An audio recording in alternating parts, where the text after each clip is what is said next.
നമ്മുടെ പുസ്തകത്തിന്റെ ആദ്യം തന്നെ കൊടുത്തിരിക്കുന്നത് വിശുദ്ധ യോഹന്നാന്റെ ഒരു ഐക്കണാണ്. വളരെ പുരാതനമായ ഒരു ഐക്കൺ, വളരെ വിശുദ്ധ യോഹന്നാൻ തന്റെ സുവിശേഷ രചനയിൽ ഏർപ്പെട്ടിരിക്കുന്നതായിട്ട് ചിത്രീകരിച്ചിരിക്കുന്ന ഒരു ഐക്കണാണ്.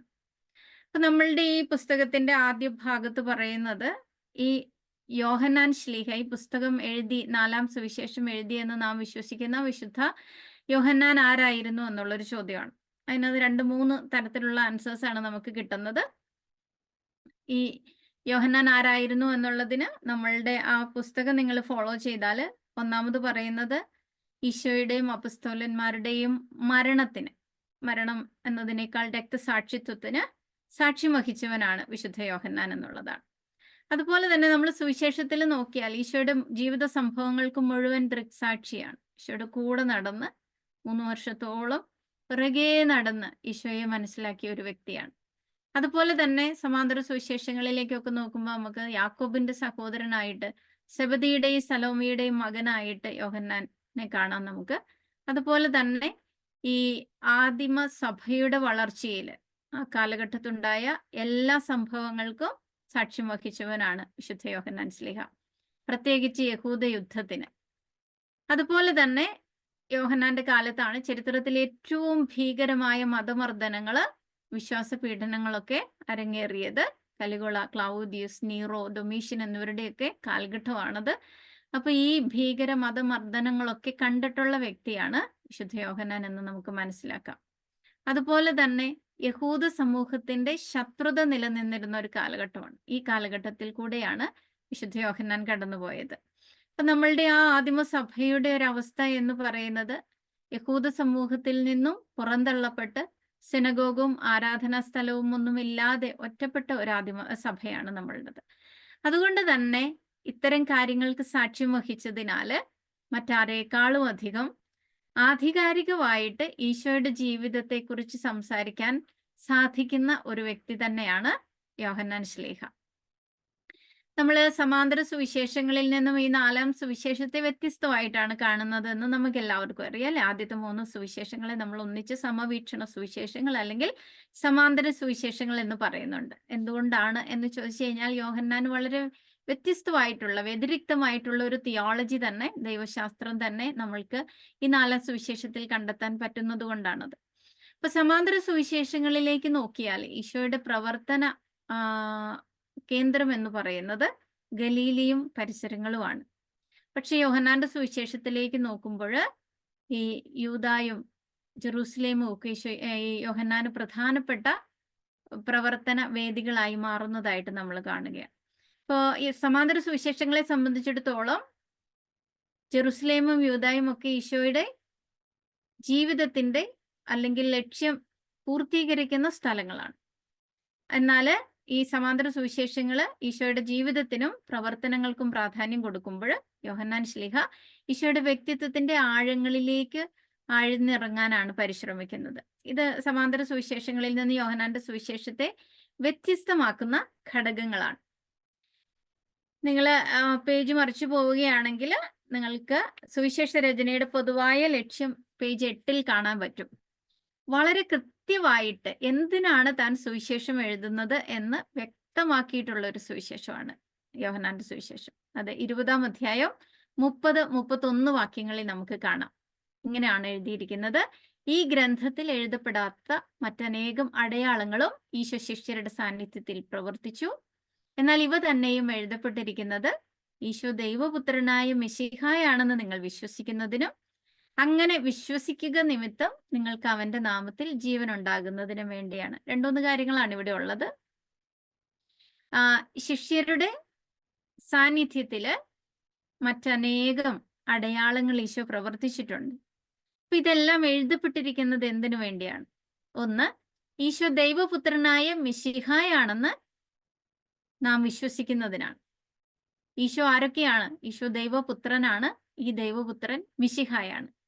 അങ്ങനെ നാം വിശ്വസിക്കുന്നതിനും, ഇനി വിശ്വസിക്കുന്നത് എന്തിനു വേണ്ടിയാണ്? വിശ്വസിക്കുന്നത് നിമിത്തം നമുക്ക് അവിടുത്തെ നാമത്തിൽ ജീവൻ ഉണ്ടാകുന്നതിനും വേണ്ടിയാണ്. അപ്പൊ 2-3 കാര്യങ്ങളാണുള്ളത്. ഈശോ ദൈവപുത്രനായ മിശിഹായാണെന്ന് വിശ്വസിക്കുക, അങ്ങനെ വിശ്വസിക്കുന്നത് നിമിത്തം നമുക്ക് ജീവൻ ഉണ്ടാകുക. ഇതാണ് വിശുദ്ധ യോഹന്നാൻ തന്റെ സുവിശേഷം എഴുതാനായിട്ടുള്ള ലക്ഷ്യമായിട്ട് വളരെ കൃത്യമായിട്ട് പറഞ്ഞു വയ്ക്കുന്നത്.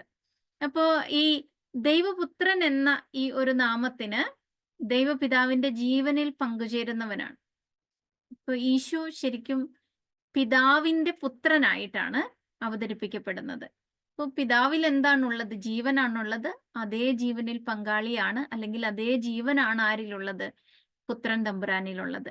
ഈ പുത്രൻ തമ്പുരാൻ മിശിഹായാണ്. യഹൂദർ പ്രതീക്ഷിച്ചിരുന്ന നമുക്ക് നിങ്ങൾക്ക് ഇത് കുറച്ച് ഇതിന്റെ ബാക്ക്ഗ്രൗണ്ട് അറിയാമെന്ന് ഓർക്കുകയാണ്. യഹൂദ ചിന്താഗതിയിൽ മിശിഹ വരുമെന്നും മിശിഹ ഇവരെ രക്ഷിക്കുമെന്നുമുള്ള ഒരു വിശ്വാസമുണ്ട്. പക്ഷെ യഹൂദരുടെ മനസ്സിൽ എപ്പോഴും ഒരു പൊളിറ്റിക്കൽ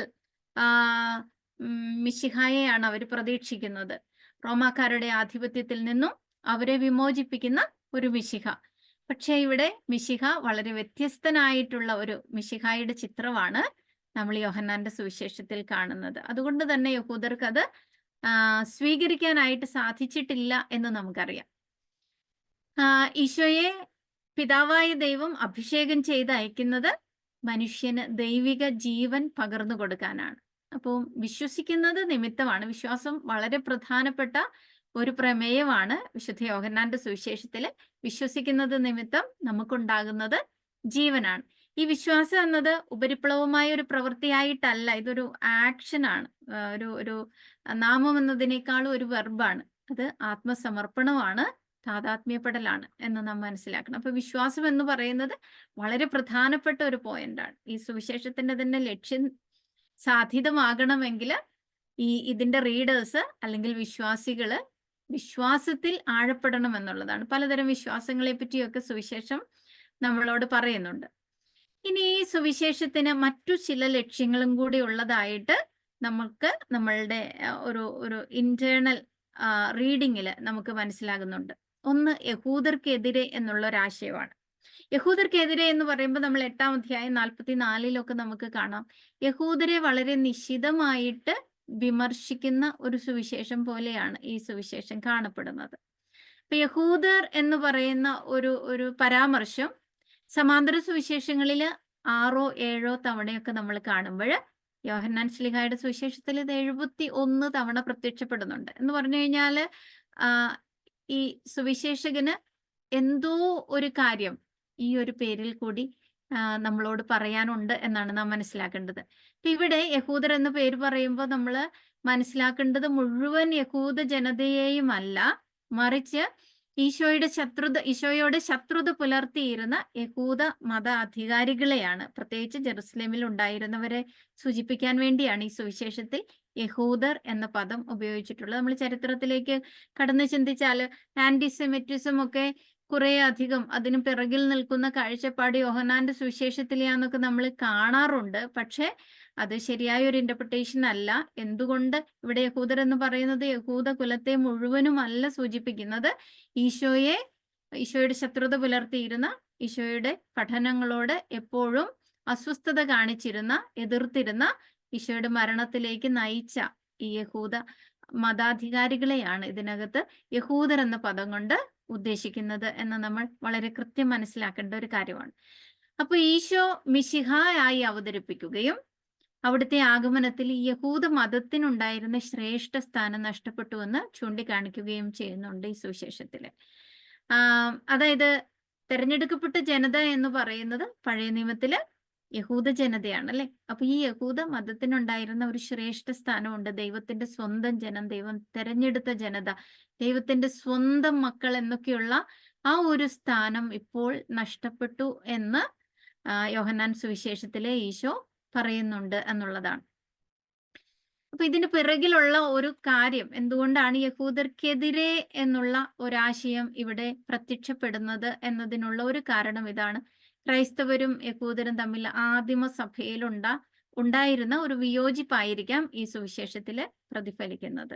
അപ്പൊ അതുകൊണ്ടായിരിക്കാം ഈ സുവിശേഷം യഹൂദർക്കെതിരെയുള്ള ഒരു സുവിശേഷം എന്ന് തോന്നത്തക്ക വിധത്തില് എഴുതപ്പെട്ടിരിക്കുന്നത്. അപ്പൊ യഹൂദരോട് യഥാർത്ഥത്തിൽ ഈശോ ആരായിരുന്നു എന്ന് പറയാനാണ് ആഗ്രഹിക്കുന്നത്? ഈ സുവിശേഷകൻ ആഗ്രഹിക്കുന്നത് എന്ന് നമുക്ക് മനസ്സിലാക്കാം.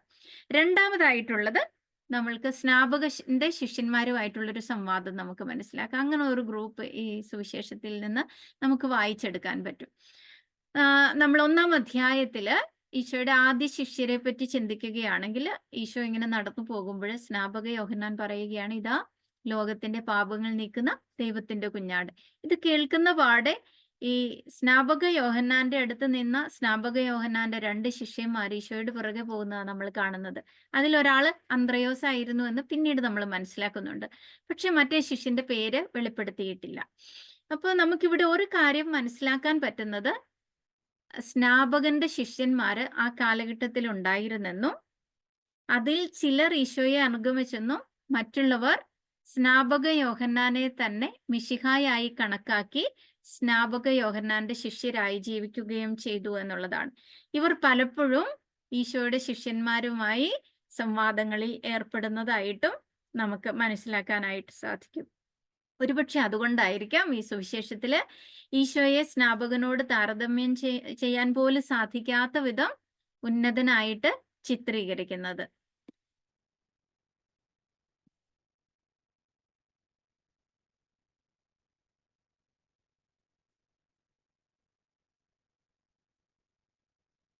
മൂന്നാമതായിട്ട് നമ്മൾ കാണുന്നത് ഒരു ചിന്താഗതിയാണ് ഗ്നോസ്റ്റിസിസം എന്നൊക്കെ പറയുന്ന ഒരു ചിന്താഗതി. ഈ ഗ്നോസ്റ്റിസിസത്തിന്റെ ചില പ്രവണതകളൊക്കെ ആ കാലഘട്ടത്തിൽ ഇതൊരു വലിയ ചിന്താരീതിയായിട്ട് രൂപപ്പെട്ടിട്ടൊന്നുമില്ല.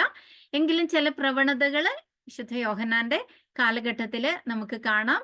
അപ്പോൾ ഒരു ജ്ഞാനവാദത്തിന്റെ വിശ്വാസ സംഹിതയാണ്, അതായത് ദ്വൈത ചിന്തയിൽ അധിഷ്ഠിതമാണ് ഈ ഗ്നോസ്റ്റിസിസം എന്ന് പറയുന്നത്. അപ്പം ഈ സുവിശേഷത്തിന്റെ ചിന്താഗതിയിൽ അത്തരത്തിലുള്ള ഒരു ചിന്താരീതികള് എതിരായിട്ടുള്ള ചില പഠനങ്ങൾ വരുന്നതായിട്ട് നമുക്ക് മനസ്സിലാക്കാം. അപ്പോൾ ഒരുപക്ഷെ അന്ന് വളർന്നു വന്ന ചിന്താഗതിയായ അല്ലെങ്കിൽ വളർന്നു വന്നുകൊണ്ടിരുന്ന ഈ ചിന്താഗതിയെ യോഹന്നാൻ ശ്ലീഹ തിരുത്തുവാൻ വേണ്ടി ഈ സുവിശേഷത്തിൽ ശ്രമിച്ചിട്ടുണ്ട് എന്നുള്ളതാണ് നമുക്ക് മനസ്സിലാക്കാനായിട്ട് സാധിക്കുന്നത്. അപ്പൊ 3 തരത്തിലുള്ള നമ്മൾ ഏറ്റവും വലിയ ലക്ഷ്യത്തെ കണ്ടു, പിന്നീട് 3 തരത്തിലുള്ള ലക്ഷ്യങ്ങളെ കുറിച്ച് സബ് ആയിട്ടുള്ള ലക്ഷ്യങ്ങളെ കുറിച്ച് നമ്മൾ കണ്ടു. 1 യഹൂദർക്കെതിരെയാണ്, 2 സ്നാപകന്റെ ശിഷ്യന്മാർക്കെതിരെയുള്ളതാണ്, 3-മത്തത് ഗ്നോസ്റ്റിക്കുകൾക്കെതിരെയുള്ളതാണ്. ഇനി നമ്മൾ ഈ സുവിശേഷത്തിന്റെ രചയിതാവ് ആരാണെന്ന് മനസ്സിലാക്കുകയാണ്. ഓൾറെഡി നമ്മൾ പറഞ്ഞു കഴിഞ്ഞു, വിശുദ്ധ യോഹന്നാൻ ശ്ലീഹായാണ് സുവിശേഷം എഴുതിയെന്ന്. അപ്പൊ പിന്നെ ഇതിന്റെ ഒരു ആവശ്യമുണ്ടോ എന്ന് നമ്മൾ ചിന്തിക്കും. പക്ഷേ ഈ സുവിശേഷത്തിന്റെ ആദ്യത്തെ മാനുസ്ക്രിപ്റ്റുകളിൽ, ഒറിജിനൽ പ്രതികളിലൊന്നും ഇതാരാണ് എഴുതിയതെന്നുള്ള കൃത്യമായ സൂചനകളില്ല. അതുകൊണ്ട് തന്നെ ഇതാരെഴുതി എന്നുള്ളത് നമ്മൾ പാരമ്പര്യത്തിൽ നിന്നൊക്കെയാണ് മനസ്സിലാക്കുന്നത്. അതുപോലെ തന്നെ സുവിശേഷത്തില് നമുക്ക് ലഭിച്ചിരിക്കുന്ന ചില സൂചനകളിൽ നിന്നൊക്കെയാണ് മനസ്സിലാക്കുന്നത്. ഇപ്പൊ യോഹന്നാൻ എന്ന പേര് ഇതിനകത്ത് ഉപയോഗിക്കുന്നേ ഇല്ല. മറിച്ച് ഞാൻ ഒരു വലിയ ഡിസ്കഷൻ ചെറുതാക്കാൻ വേണ്ടി ഈ യോഹന്നാൻ എന്ന് പറയുന്നത് ഈശോ സ്നേഹിച്ച ശിഷ്യൻ എന്ന് ഈ സുവിശേഷകൻ പേര് കൊടുക്കുന്ന വ്യക്തി തന്നെ ആയിരിക്കാം എന്നുള്ളതാണ് പണ്ഡിത മതം. അപ്പൊ ഇവിടെ ദൈവത്തിന് മനുഷ്യനോടുള്ള സ്നേഹത്തിന് ഊന്നൽ കൊടുക്കാനാണ് 4-ാം സുവിശേഷം ശ്രമിക്കുന്നത്. അതുകൊണ്ട് തന്നെ ഈശോ സ്നേഹിച്ച ശിഷ്യൻ എന്ന് പറയുന്നത് ഈ സ്നേഹബന്ധത്തെ തന്നെയാണ് സൂചിപ്പിക്കുന്നത്. നമ്മൾ സഭാപിതാക്കന്മാരുടെ പഠനങ്ങളിലേക്ക് നോക്കിയാലോ യോഹന്നാൻ ശ്ലീഹ തന്നെയാണ് 4-ാം സുവിശേഷത്തിന്റെ കർത്താവ് എന്ന് അവർ അഭിപ്രായപ്പെടുന്നതായിട്ടും നമുക്ക് കണ്ടെത്താനായിട്ട് സാധിക്കും. ഇനി നമുക്ക് സുവിശേഷവും ചരിത്രാധിഷ്ഠിത പാരമ്പര്യവും എന്നുള്ള ഒരു പോയിന്റാണ്. ആദ്യ കാലഘട്ടങ്ങളിലൊക്കെ ഈ 4-ാമത്തെ സുവിശേഷത്തെ ഒരു സ്പിരിച്വൽ ഗോസ്പലായിട്ട്, രൂപിയുടെ സുവിശേഷമൊക്കെ ആയിട്ട് മനസ്സിലാക്കിയിരുന്നു. എന്ന് പറഞ്ഞു കഴിഞ്ഞാൽ അതിന്റെ ചരിത്രപരതയെ അത്രയധികം സ്വീകരിക്കപ്പെട്ടിരുന്നില്ല. അതുകൊണ്ട് തന്നെ പണ്ഡിതരുടെ ഇടയിൽ ഇതിനെ ചോദ്യം ചെയ്തിരുന്നു. പക്ഷേ അടുത്ത കാലത്ത് നടത്തിയിരിക്കുന്ന പുരാവസ്തു ഗവേഷണങ്ങള്, ആർക്കിയോളജിക്കൽ ഡിസ്കവറീസ് നമ്മളോട് പറയുന്നത് ഈ സുവിശേഷത്തിലെ പല വിശദാംശങ്ങളും വളരെയധികം വിശ്വസനീയമാണെന്നുള്ളതാണ്. നിങ്ങളുടെ പുസ്തകത്തില് എന്തൊക്കെയാണ് നമുക്ക് വിശ്വസിക്കാൻ തക്ക വിധത്തില് പിന്നീട് കണ്ടെത്തിയിട്ടുള്ളത് എന്നുള്ളത് വളരെ കൃത്യമായിട്ട് കൊടുത്തിട്ടുണ്ട്. അതുകൊണ്ട് തന്നെ നമ്മൾ മുമ്പോട്ട് പോവുകയാണ്. ഈ സുവിശേഷത്തിലേക്ക് നമ്മൾ നോക്കുമ്പോൾ AD 70 പാലസ്തീന നശിപ്പിക്കപ്പെടുന്നതിന് മുമ്പുള്ള സ്ഥിതിഗതികളെ പറ്റിയാണ് വിവരിച്ചിരിക്കുന്നത്. എക്സാമ്പിളായിട്ട് നമുക്ക് മനസ്സിലാക്കാം, പെസഹ തിരുനാളിൽ, കൂടാര തിരുനാൾ, ഇത്തരം തിരുനാളുകളുടെയൊക്കെ ശരിക്കുമുള്ള അതിൻ്റെ തീമുകള്, ദൈവശാസ്ത്ര പ്രമേയങ്ങള്, ജെറൂസലേം ദേവാലയം നശിപ്പിക്കപ്പെടുന്നതിന് മുമ്പ് ഈ ഉണ്ടായിരുന്ന ആഘോഷങ്ങള്, തിരുലിഖിത വായനകള്, ഇതെല്ലാം ഈ സുവിശേഷകന് വളരെ കൃത്യമായിട്ട് അറിയാമായിരുന്നു എന്ന് നമുക്ക് മനസ്സിലാക്കാം. നിങ്ങൾ 6-ാം അധ്യായവും 7-ാം അധ്യായവും 9-ാം അധ്യായവും ഒക്കെ വായിക്കുമ്പോൾ ഇതാണ് മനസ്സിലാക്കുന്നത്. വളരെ കൃത്യം യഹൂദരുടെ തിരുനാളുകളെ കുറിച്ച് വ്യക്തമാക്കുന്നുണ്ട്. അപ്പോൾ ഇതിൽ നിന്നെല്ലാം നമുക്ക് വിശുദ്ധ യോഹന്നാൻ ഈശോയെ അവതരിപ്പിക്കുന്ന പശ്ചാത്തലം ചരിത്രാധിഷ്ഠിതം തന്നെയാണെന്ന് മനസ്സിലാക്കാൻ പ്രയാസമില്ല. അതുപോലെ തന്നെ ഇതിന്റെ ചരിത്രപരതയെ ചോദ്യം ചെയ്യാനായിട്ടുള്ള ഒരു കാരണം എന്താണെന്ന് ചോദിച്ചു കഴിഞ്ഞാൽ, വിശുദ്ധ യോഹന്നാന്റെ സ്റ്റൈല് തന്നെയാണ്, എഴുത്തിന്റെ സ്റ്റൈല്. ചിലപ്പോഴൊക്കെ ഒരു ദ്വന്ദ്വാത്മക പ്രയോഗങ്ങൾ, ഒരു ഡ്യുവലിസ്റ്റിക് തിങ്കിങ് ഒക്കെ നമുക്ക് കാണാം. വിശുദ്ധ യോഹന്നാന്റെ സുവിശേഷത്തിലേക്ക് നോക്കുമ്പോൾ വളരെ പ്രത്യേകമായിട്ട് നമ്മൾ കാണുന്നതാണ് ഈ ചിന്താരീതി. ഉന്നതത്തിലെ എന്താണ്, ലൈറ്റ് ആൻഡ് ഡാർക്ക്നെസ് ഒരു എക്സാമ്പിൾ പറഞ്ഞു കഴിഞ്ഞാൽ, അല്ലേ, പ്രകാശവും അന്ധകാരവും, അതുപോലെ തന്നെ ജീവനും മരണവും. ഇതുപോലെയുള്ള ചിന്താരീതികള് പാലസ്തീനായ്ക്ക് പുറത്തുള്ള ഒരു ചിന്താരീതിയായിട്ടാണ് കണക്കാക്കപ്പെട്ടത്.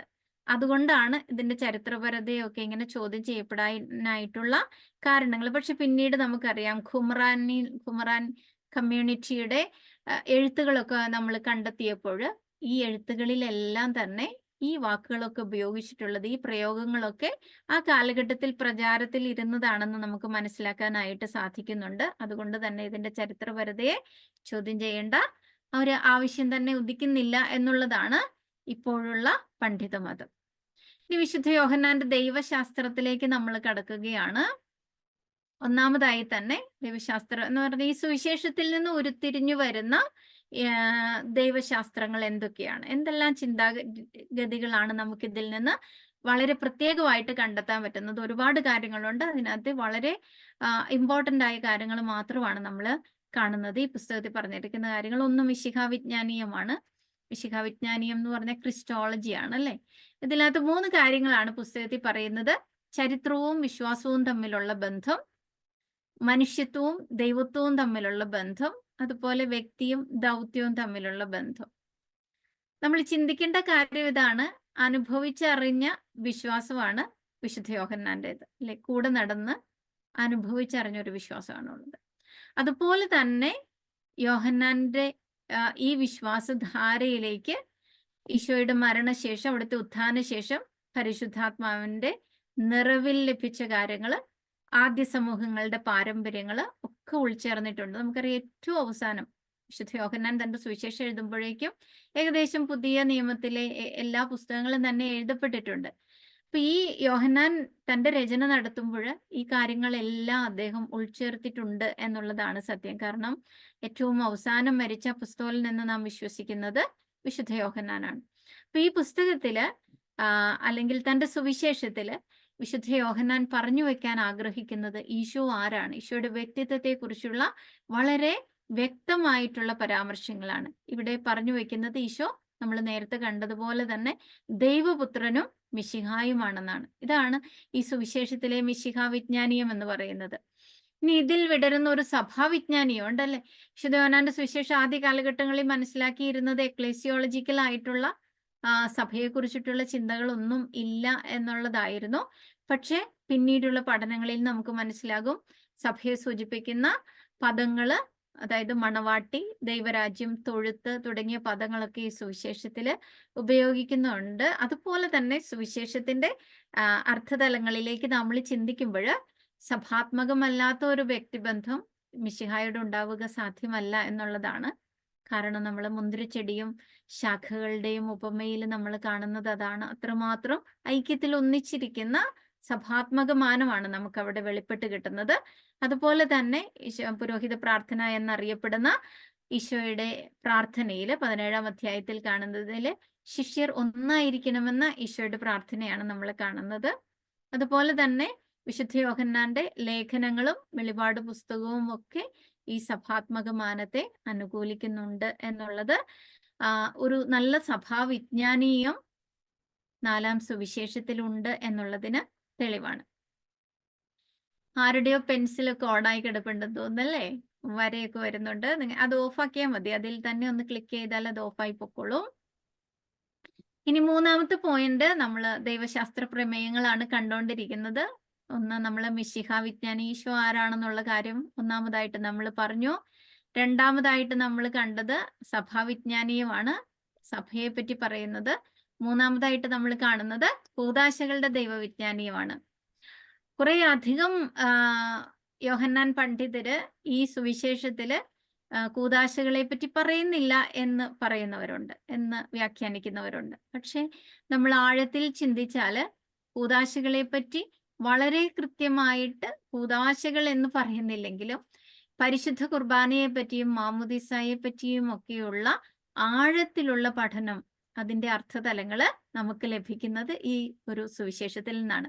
ഒന്നാമതായി മാമോദീസ. നമുക്കറിയാം 3-ാം അധ്യായത്തിലേക്ക് നമ്മൾ കടക്കുമ്പോൾ നിക്കോദേമോസുമായിട്ടുള്ള ഈശോയുടെ സംഭാഷണത്തില് ഈ വീണ്ടുമുള്ള ഒരു ജനനത്തെ പറ്റി പറയുന്നുണ്ട്, അല്ലെങ്കിൽ ഉന്നതത്തിൽ നിന്നുള്ള ജനനത്തെ പറ്റി പറയുന്നുണ്ട്.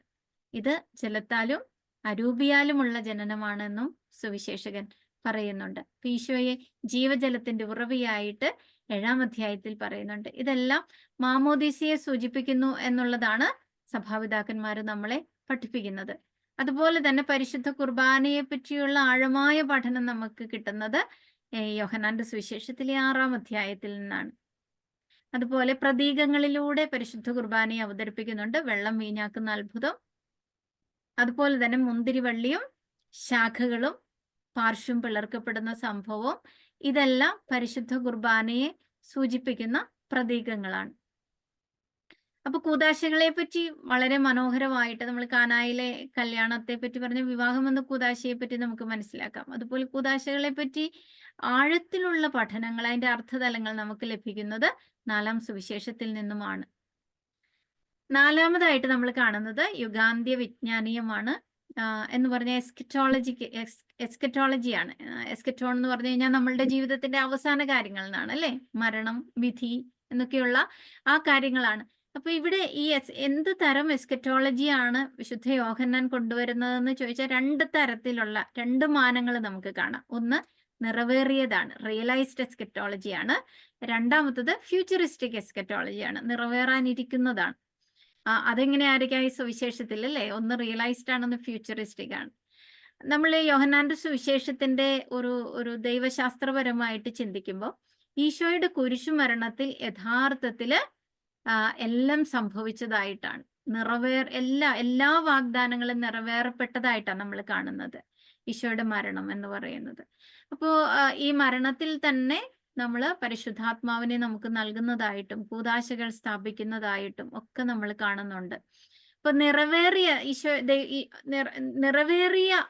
ഒരു മാനം എന്ന് പറയുന്നതിൽ ദൈവത്തിന്റെ മഹത്വത്തിലുള്ള വരവിനെ കുറിച്ച് പഴയ നിയമ പ്രതീക്ഷകളെല്ലാം ഈശോയിൽ യാഥാർത്ഥ്യമാകുന്നതായിട്ട് നമ്മൾ കാണുകയാണ്.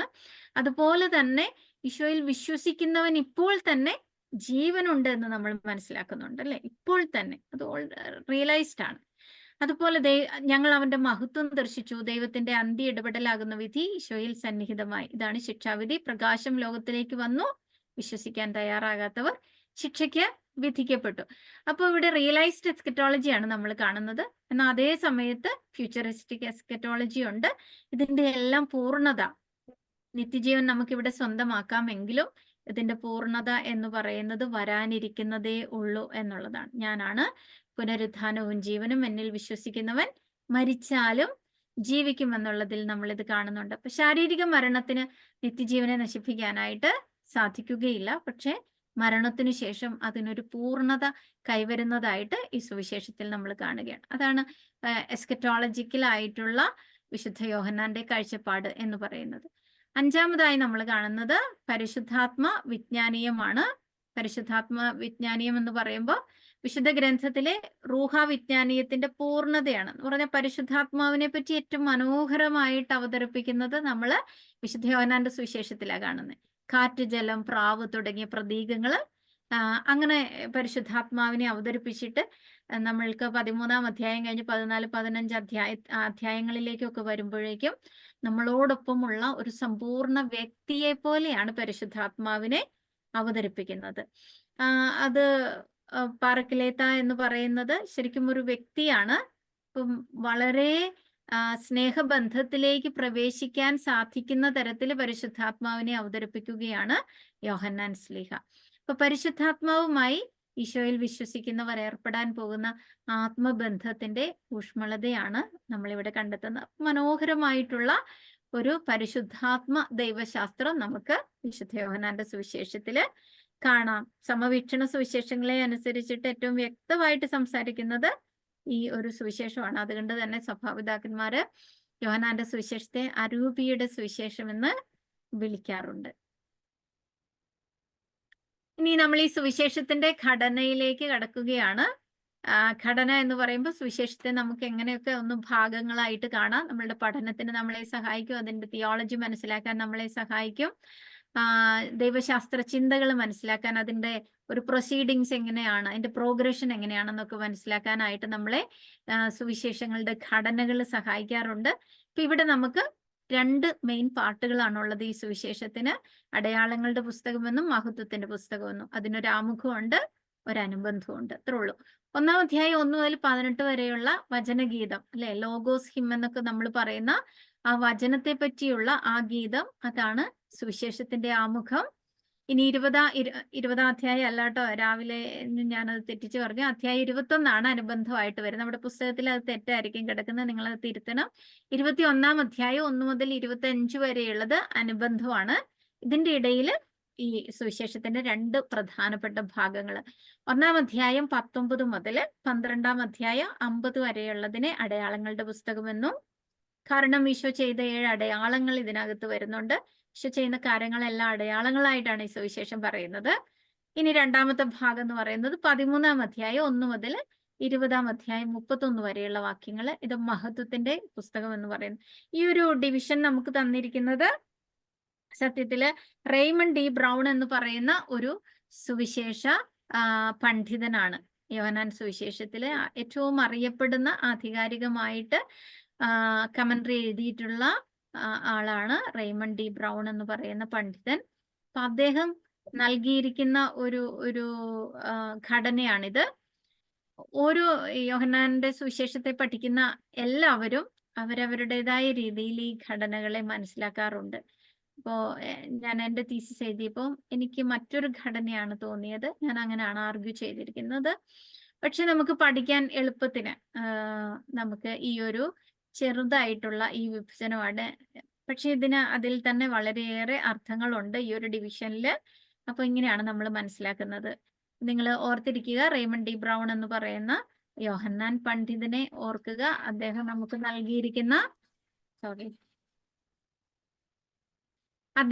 നൽകിയിരിക്കുന്ന ഒരു ഡിവിഷനാണിത്. നമ്മൾ ആമുഖത്തിലേക്ക് കിടക്കുകയാണ്. സുവിശേഷത്തെ നമ്മളൊന്ന് ഒരല്പം കാണാൻ പോവുകയാണ്. നമുക്ക് പറ്റുന്നത്രേ കാണുള്ളൂ, മുഴുവൻ എടുക്കാൻ നമുക്ക് സാധിക്കുമെന്ന് ഞാൻ വിചാരിക്കുന്നില്ല. അപ്പോ നമുക്കറിയാം, നിങ്ങൾ പെട്ടെന്ന് നിങ്ങളുടെ ബൈബിളിൽ എടുത്താൽ, അല്ലെ, ഇത് നമ്മളുടെ 4-ാം സുവിശേഷം തുടങ്ങുന്നത് വളരെ മനോഹരമായ ഒരു കാവ്യത്തോടു കൂടിയാണ്. ഇതൊരു ഗീതമാണ് ശരിക്കും. ആദിയിൽ വചനമുണ്ടായിരുന്നു, വചനം, നിങ്ങൾ ബൈബിൾ എടുത്ത് എൻ്റെ കൂട്ടത്തിൽ വായിക്കാം. വചനം ദൈവത്തോടു കൂടിയായിരുന്നു, വചനം ദൈവമായിരുന്നു, അവൻ ആദിയിൽ ദൈവത്തോടു കൂടിയായിരുന്നു, സമസ്തവും അവനിലൂടെ ഉണ്ടായി, ഒന്നും അവനെ കൂടാതെ ഉണ്ടായിട്ടില്ല. ഇനി ഇതെങ്ങനെ പോവുകയാണ്, അല്ലെ, 1 മുതൽ 18 വരെയുള്ള വാക്യങ്ങൾ. നമ്മൾ പറയും ലോഗോസ് എന്ന് പറഞ്ഞാൽ വചനമാണ്. ഗ്രീക്കിൽ ലോഗോസ് എന്ന് പറഞ്ഞാൽ വചനമാണ്. അപ്പൊ സുവിശേഷത്തിന്റെ ഒരു സാരസംഗ്രഹം മുഴുവനും ഈ ഗീതത്തിൽ പ്രതിപാദിക്കുന്നുണ്ട്. സുവിശേഷം ഉടനീളമുള്ള കുറച്ച് പ്രമേയങ്ങളാണ്: ജീവൻ, പ്രകാശം, സാക്ഷ്യം, വിശ്വാസം, മഹത്വം എന്നിവയെല്ലാം ഇതിനകത്ത് വളരെ സമ്യക്കായിട്ട് പ്രതിപാദിക്കുന്നുണ്ട്. അപ്പൊ നമ്മൾ ഈ സുവിശേഷത്തിന്റെ ഏത് ഭാഗം എടുത്താലും ഇതിലേക്കൊരു തിരിച്ചുവരവ്, ഒരു ചിന്ത നമുക്ക് കൊണ്ടുവരാനായിട്ട് സാധിക്കും. ഈ ആമുഖ ഭാഗവുമായിട്ട് സുവിശേഷത്തിന്റെ ഏത് ഭാഗത്തെയും നമുക്ക് കണക്ട് ചെയ്യാം. അതുപോലെ തന്നെ ഈ എതിർ പ്രമേയങ്ങളുണ്ടല്ലേ, നമ്മൾ ഈ പറഞ്ഞതുപോലെ പ്രകാശം ഉണ്ടെങ്കിൽ അതിന് അന്ധകാരം എന്ന് പറയുന്ന ഒരു എതിർ പ്രമേയമുണ്ട്. വിശ്വാസം എന്ന് പറയുന്നതിന് എതിർ പ്രമേയമായിട്ട് അവിശ്വാസം എന്ന് പറയുന്ന ഒരു പദമുണ്ട്. അപ്പൊ ഇതെല്ലാം തന്നെ സുവിശേഷത്തില് ഉള്ള കാര്യങ്ങൾ നമ്മൾ ഈ ആമുഖത്തിൽ നമുക്ക് കാണാനായിട്ട് സാധിക്കുന്നുണ്ട്. അപ്പൊ എങ്ങനെ ഈ ഹിം വന്നു? കാരണം ഇതിനകത്തെ പല വാക്കുകളും പിന്നീട് നമ്മൾ ഈ സുവിശേഷത്തിൽ കാണുന്നില്ല. ഇതിന്റെ ആശയങ്ങൾ വരുന്നുണ്ടെങ്കിലും അതേ വാക്കുകൾ പിന്നീട് യോഹന്നാൻ ശ്ലീഹ ഉപയോഗപ്പെടുത്തിയതായിട്ട് നമ്മൾ കാണുന്നില്ല. അപ്പൊ ഇതെങ്ങനെ വന്നതായിരിക്കും എന്നുള്ളൊരു ചോദ്യം സ്വാഭാവികമാണ്. ഇങ്ങനെയാണ് പറയുന്നത്: എഫേസൂസിലെ സഭയുടെ ശ്ലൈഹിക പാരമ്പര്യത്തിൽ രൂപപ്പെട്ട ഒരു ലിറ്റർജിക്കൽ ഗീതമായിരുന്നു. അവർ ലിറ്റർജിയിൽ ഉപയോഗിച്ചുകൊണ്ടിരുന്ന ഒരു ഗീതമായിരുന്നു ഇത്. എഫേസൂസിലാണ് വിശുദ്ധ യോഹന്നാൻ ഉണ്ടായിരുന്നതെന്ന് നമുക്കറിയാം. എഫേസൂസിലെ സഭയുടെ നേതാവായിരുന്നു വിശുദ്ധ യോഹന്നാൻ ശ്ലീഹ. പിന്നീട് പാത്മോസിലേക്ക് നാടുകടത്തപ്പെട്ട കഥകളൊക്കെ നമുക്ക് അറിയാവുന്നതാണ്. നമ്മൾ വേദപാഠ ക്ലാസ്സുകളിലൊക്കെ പഠിച്ചിട്ടുള്ളതായിരിക്കുമല്ലോ. അപ്പൊ ആ ഒരു കമ്മ്യൂണിറ്റിയിൽ ഉണ്ടായിരുന്ന ലിറ്റർജിക്കൽ ഗീതമായിരുന്നു, ആരാധനാപരമായ ഗീതമായിരുന്നു, ഒരു ആരാധനയ്ക്ക് ഉപയോഗിച്ചുകൊണ്ടിരുന്ന ഒരു ഗീതം. അത് ഈ സുവിശേഷത്തോട് കൂട്ടിച്ചേർക്കപ്പെട്ടതാണെന്നാണ് നമ്മൾ മനസ്സിലാക്കുന്നത്. അതുപോലെ തന്നെ സമാന്തര സുവിശേഷങ്ങളിൽ നിന്ന് വളരെ വ്യത്യസ്തമായിട്ട് വളരെ പ്രതീകാത്മകവും ദൈവശാസ്ത്രപരവുമായ ഒരു പ്രതിപാദന ശൈലി നമുക്ക് യോഹന്നാനിൽ കാണാം. അതുപോലെ തന്നെ നമ്മൾക്കറിയാം, നമ്മളുടെ ഈ ഓരോ സുവിശേഷങ്ങൾക്കും ഓരോ സിമ്പിൾസ് ഉണ്ട് അല്ലേ? യോഹന്നാന്റെ സുവിശേഷത്തിന്റെ സിമ്പിൾ എന്ന് പറയുന്നത് എന്താണ്? കഴുകനാണ്. കഴുകന്റെ പ്രത്യേകത എന്താണ്? ഏറ്റവും ഉയർത്തി പറക്കാൻ പറ്റുന്ന പക്ഷിയാണ് അല്ലേ? അതുപോലെ തന്നെ ഏറ്റവും ഉയർത്തി പറക്കുമ്പോഴും തന്റെ ഇരയെ വളരെ കൃത്യമായിട്ട് പിൻ പോയിന്റ് ചെയ്യാനായിട്ട് സാധിക്കുന്ന ആഴത്തിലുള്ള ഒരു കാഴ്ച, ഇനി എന്നെ പറയണ്ടല്ലേ, വളരെ ആഴമേറിയ ഒരു കാഴ്ചപ്പാടുണ്ട്. അതുപോലെ തന്നെ നമുക്കറിയാം, സൂര്യനെ നോക്കാനായിട്ട് സാധിക്കുന്ന പക്ഷിയാണ് ഈ കഴുകൻ. അപ്പൊ അതുപോലെ തന്നെ നീതിസൂര്യനായ ദൈവത്തെ നോക്കിക്കാണാൻ നമ്മളെ സഹായിക്കുന്ന സുവിശേഷമാണ്. അതിനുവേണ്ടിയുള്ള ഒരു ധ്യാനാത്മക ശൈലിയാണ് നമ്മൾ യോഹന്നാന്റെ സുവിശേഷത്തിൽ കാണുന്നത്. ഈ ആമുഖത്തിന്റെ ഘടനയും പ്രതിപാദ്യ വിഷയവും എന്ന് പറയുന്നത് നമ്മൾ ഗ്രീക്ക് എഴുത്ത് രീതികളിലേക്ക് നോക്കിയാൽ പലതരത്തിലുള്ള ഘടനകൾ നമ്മൾ കാണാം. ഏതൊരു രചനയും അതൊരു പലതവണ ചിന്തിച്ച് ഏറ്റവും മനോഹരമാക്കി അത് എഴുതുന്നതാണ് നമുക്കറിയാം. അല്ലാതെ ഒരു ദിവസം രാവിലെ എഴുന്നേറ്റിട്ട് തോന്നിയതെല്ലാം എഴുതുന്നത് പോലെയല്ല. അങ്ങനെ അല്ല ഇതൊന്നും എഴുതപ്പെട്ടിരിക്കുന്നത്. വളരെയധികം ചിന്തകളുടെ ഫലമായി വളരെയധികം അടുക്കും ചിട്ടയോടും കൂടി തന്നെ രൂപപ്പെടുത്തിയിട്ടുള്ളതാണ് നമ്മുടെ സുവിശേഷങ്ങളും. അപ്പൊ ഇതിനകത്ത് നമ്മൾ കാണുന്ന ഒരു സ്റ്റൈലാണ് കോൺസെൻട്രിക് സ്ട്രക്ചർ എന്ന് നമ്മൾ പറയും. ഏകകേന്ദ്രീകൃത ഘടനയിലുള്ള ഒരു രചനാ ശൈലി എന്നൊക്കെ പറയും. അതായത് നമ്മളുടെ 26-ാമത്തെ പേജ് എടുത്താൽ, ഇത് നിങ്ങൾക്ക് എടുത്ത് ഒന്ന് മുമ്പിൽ വെക്കാവോ? നിങ്ങളുടെ പുസ്തകത്തിലെ 26-ാമത്തെ പേജ് 26-ാമത്തെ പേജിൽ ഇത് പറയുന്നുണ്ട്. എന്താണ് ഈ കോൺസെൻട്രിക് ഘടന എന്ന് പറയുന്നത്? കേന്ദ്ര ആശയത്തിലേക്ക് നീങ്ങാൻ അതിനു മുമ്പും പിമ്പും സമാന്തര പ്രസ്താവനകൾ ഉപയോഗിക്കുന്ന രചനാ ശൈലിയാണിത്. നമ്മളുടെ ഒരു ചിന്താരീതി പോലെ അല്ലേ? നമ്മുടെ ചിന്തയിൽ ഏറ്റവും അവസാനമാണ് നമ്മുടെ ക്ലൈമാക്സ് വരുന്നത്. നമ്മളിപ്പോ ഒരു ഫിലിം കണ്ടാലും അല്ലെങ്കിൽ നമ്മളൊരു പുസ്തകം വായിച്ചാലൊക്കെ ക്ലൈമാക്സിലേക്കാണ് നമ്മളെ കൊണ്ടെത്തിക്കുന്നത്. അത് ഏറ്റവും അവസാനം വരാറ്. പക്ഷെ അന്നത്തെ രീതിയിലുള്ള ഒരു എഴുത്ത് സ്റ്റൈലില് ഇത് ഏറ്റവും അവസാനത്തിലേക്കല്ല, ഇതൊരു നടുക്കായിട്ടാണ് വരുന്നത്. അപ്പോൾ നമ്മളുടെ ഇവിടുത്തെ സ്ട്രക്ചറിൽ നോക്കിയാൽ നമുക്ക് എ എന്ന് പറയുന്ന ആദ്യത്തെ ഒരു പ്രമേയം കാണാം. അതിനോട് നമുക്ക് കൂട്ടിച്ചേർക്കാവുന്ന ഒരു വായന എ പ്രൈം എന്ന് സാധാരണ നമ്മൾ പറയും. ഇതുപോലെയുള്ള സ്ട്രക്ചറിൽ എ ആൻഡ് എ പ്രൈം. ഈ എ പ്രൈമിൽ കണ്ടോ 18-ാം അധ്യായമാണ്. 1-2 വാക്യങ്ങളോട് സമാനമായ ഒരു ചിന്താരീതിയാണ് പിതാവിന്റെ മടിയിൽ ഇരിക്കുന്ന പുത്രൻ എന്ന 18-ാമത്തെ വചനത്തിൽ നമ്മൾ കാണുന്നത്. ബി ഏതിനോട് ബന്ധപ്പെട്ടിരിക്കുന്നു? ബി പ്രൈമിനോട് ബന്ധപ്പെട്ടിരിക്കുന്നു. അപ്പൊ ഇതിന്റെ ശരിക്കുള്ള ക്ലൈമാറ്റിക് വാക്കുകൾ ഏതൊക്കെയാണെന്ന് ചോദിച്ചാൽ അത് എഫും F1 ആണെന്ന് നമുക്ക് കാണാം. എഫും F1. അവന്റെ സ്വന്തം ജനം അവനെ സ്വീകരിച്ചില്ല, സ്വീകരിച്ചവർക്കെല്ലാം ദൈവമക്കളാകാൻ അവൻ കഴിവ് നൽകി. പല വിധത്തിൽ ഇതിന്റെ സ്ട്രക്ചറിനെ മനസ്സിലാക്കുന്നവരുണ്ട്. നമ്മുടെ പുസ്തകത്തിൽ ഇപ്രകാരമാണ് കൊടുത്തിരിക്കുന്നത്. ചിലപ്പോൾ ആ നടുവിൽ ഒരൊറ്റ ആശയം മാത്രം വരുന്ന സ്ട്രക്ചറുകൾ യോഹന്നാന്റെ സുവിശേഷത്തിൽ ഉണ്ട് എന്നുള്ളതാണ്. അപ്പൊ ഇതാണ് ഇതിന്റെ ഘടന എന്ന് പറയുന്നത്. ഈ ദൈവമനുഷ്യ സമാഗമത്തിന്റെ 4 വശങ്ങളാണ് ഈ ആമുഖത്തിൽ പ്രതിപാദിച്ചിരിക്കുന്നത്. ദൈവമനുഷ്യ സമാഗമത്തിന്റെ 4 വശങ്ങൾ. ഈ 4 വശങ്ങൾ ഏതാണ്? നമ്മൾ പെട്ടെന്നൊന്ന് കാണുകയാണ്. ഒന്ന്, ഈശോയും ദൈവവും തമ്മിലുള്ള ബന്ധമാണ്. നമ്മൾ നേരത്തെ കണ്ടു, പിതാവിന്റെ ഏകജാതനാണ്. അതുകൊണ്ട് തന്നെ പിതാവിനെ വെളിപ്പെടുത്താൻ കഴിയുന്നവൻ പുത്രൻ മാത്രമാണ്. രണ്ടാമതായിട്ട് ഈശോയും ലോകം എന്ന് പറയുമ്പോൾ മനുഷ്യനെയും കൂടെ കൂട്ടി നമുക്ക് മനസ്സിലാക്കാം. ഈശോയും ലോകവും തമ്മിലുള്ള ബന്ധം. എന്താണ് ലോകം തമ്മിലുള്ള ബന്ധം? ഈ ലോകം മുഴുവൻ അവനിലൂടെ ഉണ്ടായി എന്നാണ് ആമുഖത്തിൽ പറഞ്ഞു വെക്കുന്നത്. അപ്പൊ വചനത്തിലൂടെയാണ് എല്ലാം സൃഷ്ടിക്കപ്പെട്ടത്. ഈ പ്രപഞ്ചത്തിൽ എന്തെല്ലാം ഉണ്ടോ അവയെല്ലാം സൃഷ്ടിക്കപ്പെട്ടിരിക്കുന്നത് വചനത്തിലൂടെയാണ്. അവനിലെ ജീവൻ മനുഷ്യരുടെ വെളിച്ചമായിരുന്നു എന്നാണ് പറയുന്നത്. ജീവൻ മനുഷ്യരുടെ വെളിച്ചമായിരുന്നു. ഇനി കൃപയും സത്യവും ലോകത്തിന് ലഭിച്ചത് ഈ വചനത്തിലൂടെയാണ്. അപ്പൊ 3 കാര്യങ്ങളാണ് ഈശോയും ലോകവും തമ്മിലുള്ള ബന്ധത്തില് നമ്മൾ കാണുന്നത്. അതുപോലെ തന്നെ ഈശോ കൃപ സത്യമാണ്, ഈശോ ലോകത്തിന്റെ പ്രകാശമാണ്, ഈശോ ലോകത്തിന്റെ ജീവനാണ്. അതെല്ലാം അതിൽ വരുന്ന കാര്യങ്ങളാണ്. ഇനി 3-മതായിട്ട് നമ്മൾ കാണുന്നത് ഈശോയ്ക്ക് ലോകം നൽകിയ പ്രത്യുത്തരവാണ്. 2 തരത്തിലുള്ള പ്രത്യുത്തരവ് നമ്മൾ കാണുന്നുണ്ട്. അപ്പം അവൻ വെളിച്ചമായിട്ട് ലോകത്തിലേക്ക് വന്നു. ഇപ്പൊ 2 തരം പ്രത്യുത്തരവാണ് വചനത്തിന് ലഭിക്കുന്നത്. 1 നിഷേധാത്മകമായ പ്രത്യുത്തരമാണ്, 2 ക്രിയാത്മകമായ പ്രത്യുത്തരമാണ്. അപ്പൊ നമ്മൾ നിഷേധാത്മകമായ പ്രത്യുത്തരം എന്ന് പറയുന്നത് ഈ വെളിച്ചത്തെ കീഴടക്കാൻ ഇരുളിന് കഴിഞ്ഞില്ല എന്നുള്ളതാണ്. അത് നമ്മൾ പോസിറ്റീവായിട്ട് കണ്ട കാര്യമാണ്. നിഷേധാത്മകമായ പ്രത്യുത്തരം എന്ന് പറയുമ്പോൾ വചനം ലോകത്തിലേക്ക് വരുമ്പോൾ ലോകം അവനെ അറിഞ്ഞില്ല എന്നുള്ളതാണ്. സ്വകീയർ അവനെ സ്വീകരിച്ചില്ല എന്നുള്ളതാണ്. അവൻ ലോകത്തിലേക്ക് വന്ന് പടിപടിയായിട്ടുള്ള വചനത്തിന്റെ വെളിപാടിനെ കുറിച്ചിട്ടാണ് യോഹന്നാൻ ശ്ലീഹ പറയുന്നത്. ആദ്യം ലോകത്തിലേക്ക് വരുന്ന വചനം, സൃഷ്ടിയിലുള്ള വചനം, ലോകത്തിലേക്ക് വരുന്ന വചനം, ഈ ലോകത്തിൽ തന്നെ സ്വന്തം ജനങ്ങളുടെ അടുത്തേക്ക് വരുന്ന വചനം. പക്ഷെ സ്വീകരിക്കപ്പെടാതെ പോകുന്ന നമ്മൾ കാണുന്നു. പക്ഷേ ക്രിയാത്മകമായ ഒരു പ്രത്യുത്തരത്തെ പറ്റിയും ഇവിടെ പറയുന്നുണ്ട്. അവനെ സ്വീകരിച്ചവർക്കെല്ലാം ദൈവമക്കളാകാൻ അവൻ കഴിവ് നൽകി. അപ്പൊ സ്വീകരിച്ചവരെ കുറിച്ചിട്ടുള്ള ഒരു പരാമർശം ഇവിടെ ഉണ്ട്, അല്ലെ? ആ സ്വീകരിച്ചവർ എന്താണ്? അവർക്ക് ദൈവമക്കളാകാനുള്ള കഴിവാണ് ലഭിച്ചത്. അവർക്ക് അവിടുത്തെ മഹത്വം ദർശിക്കാനായിട്ട് സാധിച്ചു. അവന്റെ പൂർണ്ണതയിൽ നിന്ന് അവരെല്ലാം കൃപയ്ക്കുമേൽ കൃപ സ്വീകരിക്കുകയും ചെയ്തു എന്നുള്ളത്. അപ്പൊ 2 തരം പ്രത്യുത്തരവാണ്. ഇനി അനുകൂലമായ ക്രിയാത്മകമായ പ്രത്യുത്തരത്തിന്റെ ഫലം എന്താണ് എന്നതാണ് പിന്നീട് പറയുന്നത്. നമ്മൾ കണ്ടതാണ്, ദൈവമക്കളാകാനുള്ള കഴിവാണ്, ദൈവപുത്രത്വമാണ് ഈ പ്രതികരണത്തിന്റെ ഫലം എന്ന് പറയുന്നത്. അതുപോലെ തന്നെ നമുക്ക് ഈ ഒരു വചനഗീതത്തിന്റെ ഇടയ്ക്ക് സ്നാപക യോഹന്നാന്റെ സാക്ഷ്യം ഉൾച്ചേർത്തിരിക്കുന്നതായിട്ട് നമ്മൾ കാണാം. സ്നാപകൻ ഈശോയുടെ വരവിന് മുമ്പ് ഏലിയ പ്രത്യക്ഷപ്പെടുമെന്നൊക്കെയുള്ള ഒരു പ്രവചനത്തിന്റെ പൂർത്തീകരണമാണെന്ന് നമുക്കറിയാം. ഇനി നമ്മൾ ആമുഖം അത്രയും കാണുന്നുള്ളൂ. അടയാളങ്ങളുടെ പുസ്തകത്തിലേക്ക് അടക്കുകയാണ്. നിങ്ങൾക്ക് ഇടയ്ക്ക് എന്തെങ്കിലും സംശയങ്ങളൊക്കെ ഉണ്ടെങ്കിൽ നിങ്ങൾക്ക് അൺമ്യൂട്ട് ചെയ്ത് ചോദിക്കാം കേട്ടോ. അതിനകത്ത് തടസ്സമില്ല. നിങ്ങളെ ആരെയും എനിക്ക് കാണത്തില്ലാത്തത് കാരണം ഞാനിങ്ങനെ പറഞ്ഞു പോവുകയാണ്. നിങ്ങൾക്ക് മനസ്സിലാവുന്നുണ്ടെന്ന് വിചാരിക്കുന്നു. ഒത്തിരി സ്പീഡിലല്ല ഞാൻ പോകുന്നതെന്ന് വിചാരിക്കുവാണ്. ഉണ്ടെങ്കിൽ നിങ്ങൾക്ക് പറയാം കേട്ടോ.